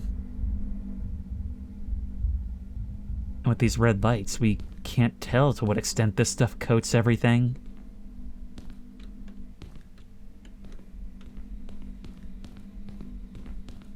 It's like we're moving through blood vessels. Angular, concrete blood vessels.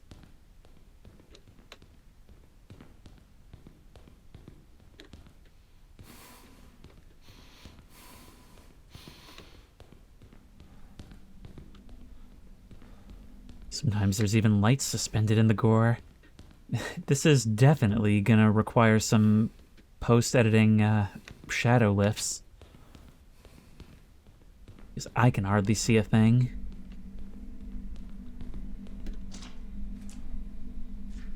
Ew.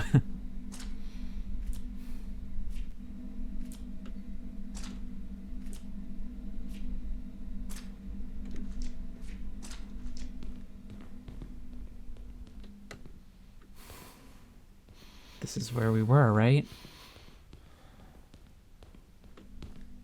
Yeah, my guess is that we're just jumping down that hole. Unless it's got something for us over here.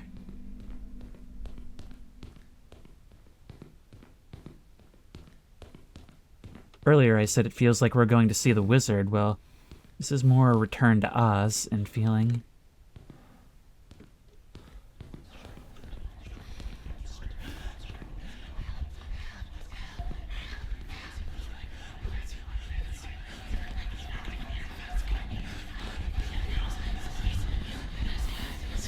Has our earlier trial prepared us for this?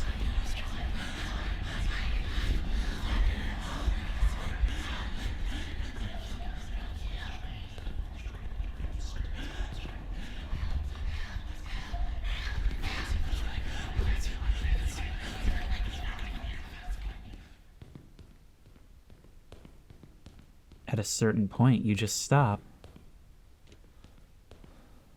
As do we.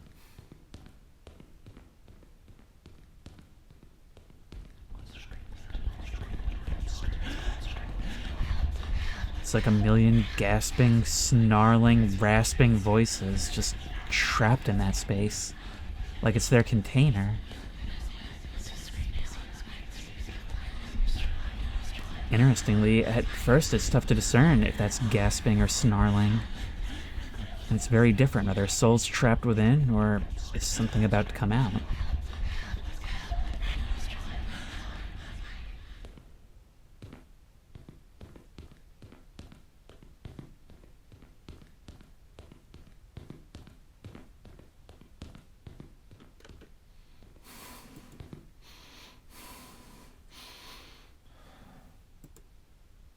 You want to see me for something? This definitely feels like a place of punishment. Like that hand was scalding us and sending us here.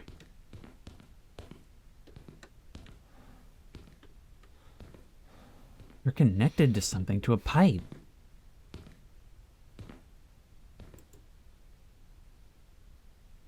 Look over there.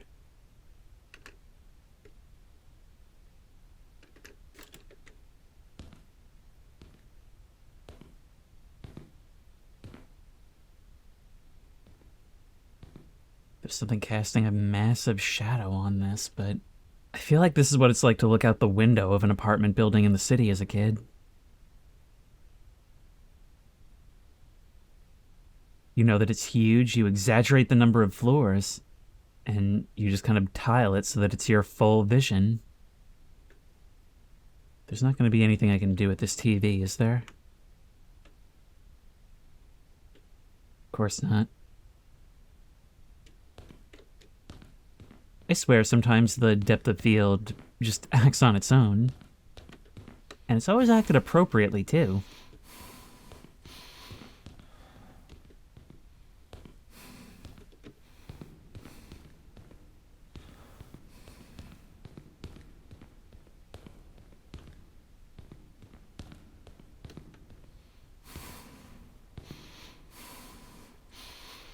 You know, this feels very different from the colorful water statues watching me.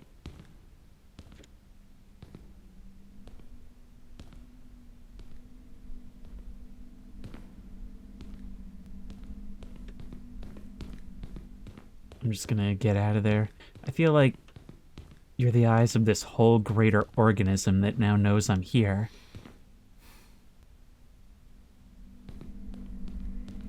Just keep moving. There's nothing more valuable than movement. This too shall pass. It's the most valuable thing to remember in a place like this. There's openings, carve-outs in the wall there, but I can't see a thing approaching them.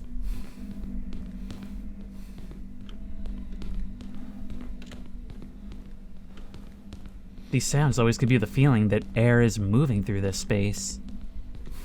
And oddly enough, as a player, I can kind of feel it passing over my skin. I can imagine the humidity, the speed at which it moves. So much I'm able to fill in.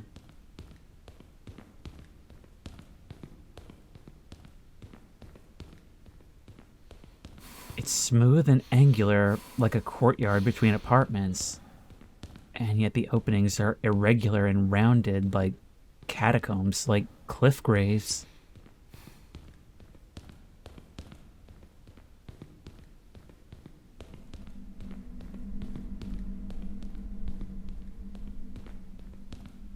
There's not going to be anything in these open doorways, are there?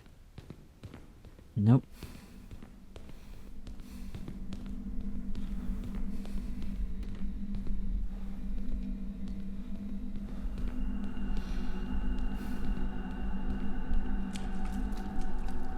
Thankfully, the water is shallow enough that we can still keep moving. But the echoing howl that greeted me makes me think I should just keep walking forward and accept whatever fate awaits me.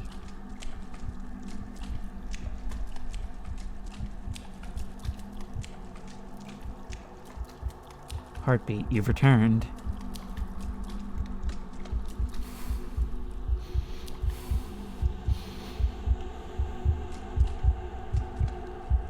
The heart of all of it, maybe?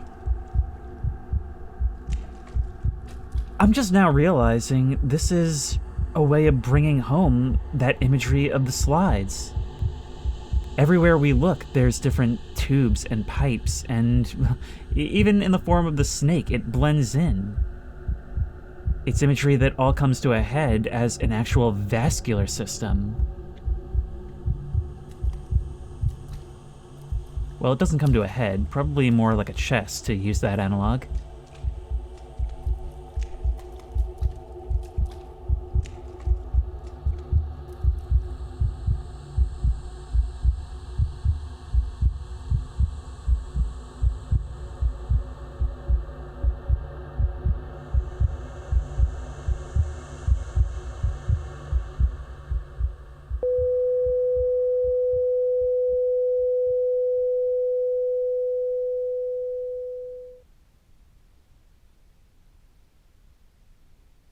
Are we flatlining? Okay, well, we just got the achievement for Chapter 4, so they're switched around.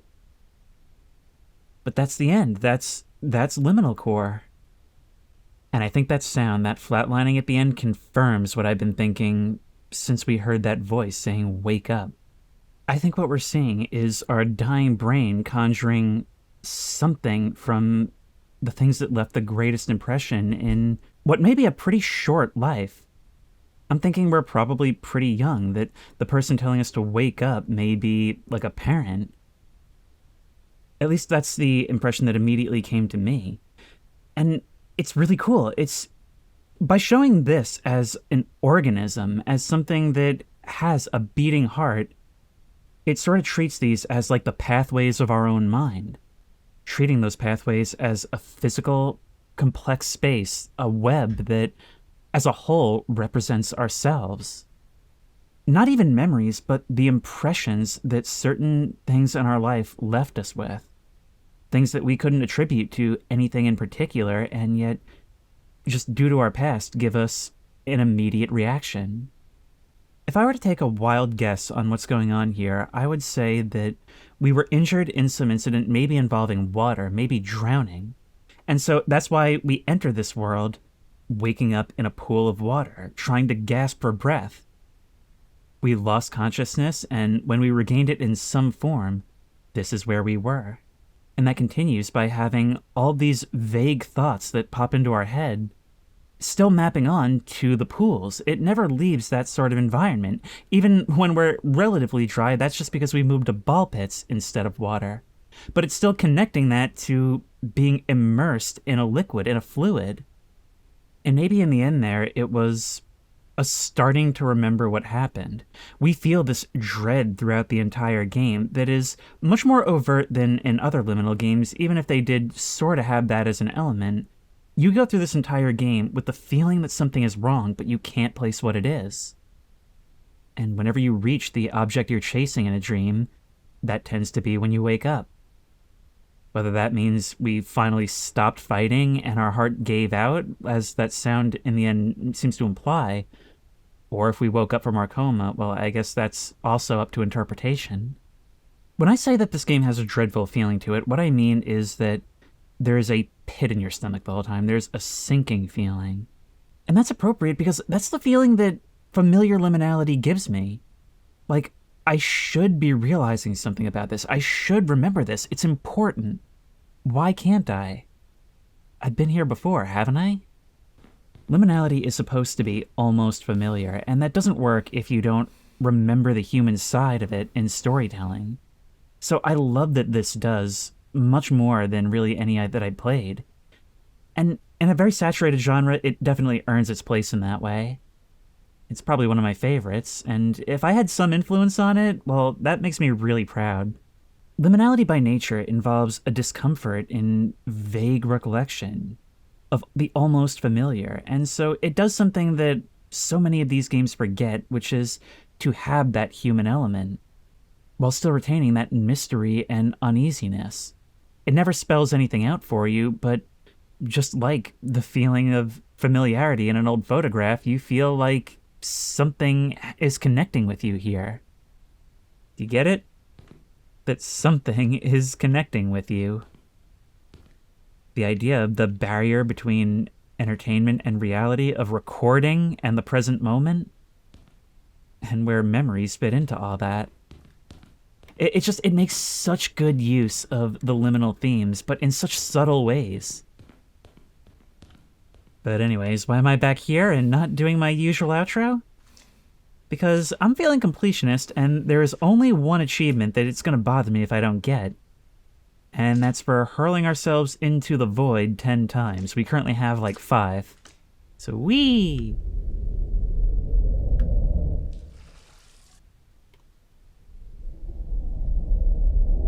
And there we go. Not afraid of the void. You love falling into the void. It's a bit more backhanded than when we got the achievement for slides. There, and now we can slap the All Achievements label on the video. It would bother me if I had just left one. And if you like this video, please remember to like, comment, and subscribe for more creepy and comfy content. If you have any ideas for other videos you think I should do, the best place to suggest that will be at the Discord, which I will link in the description. If you want to try this game out for yourself, that link will also be in the description. If you want to support me on Patreon, that link will be in the description. And as always, I will see you in the next one.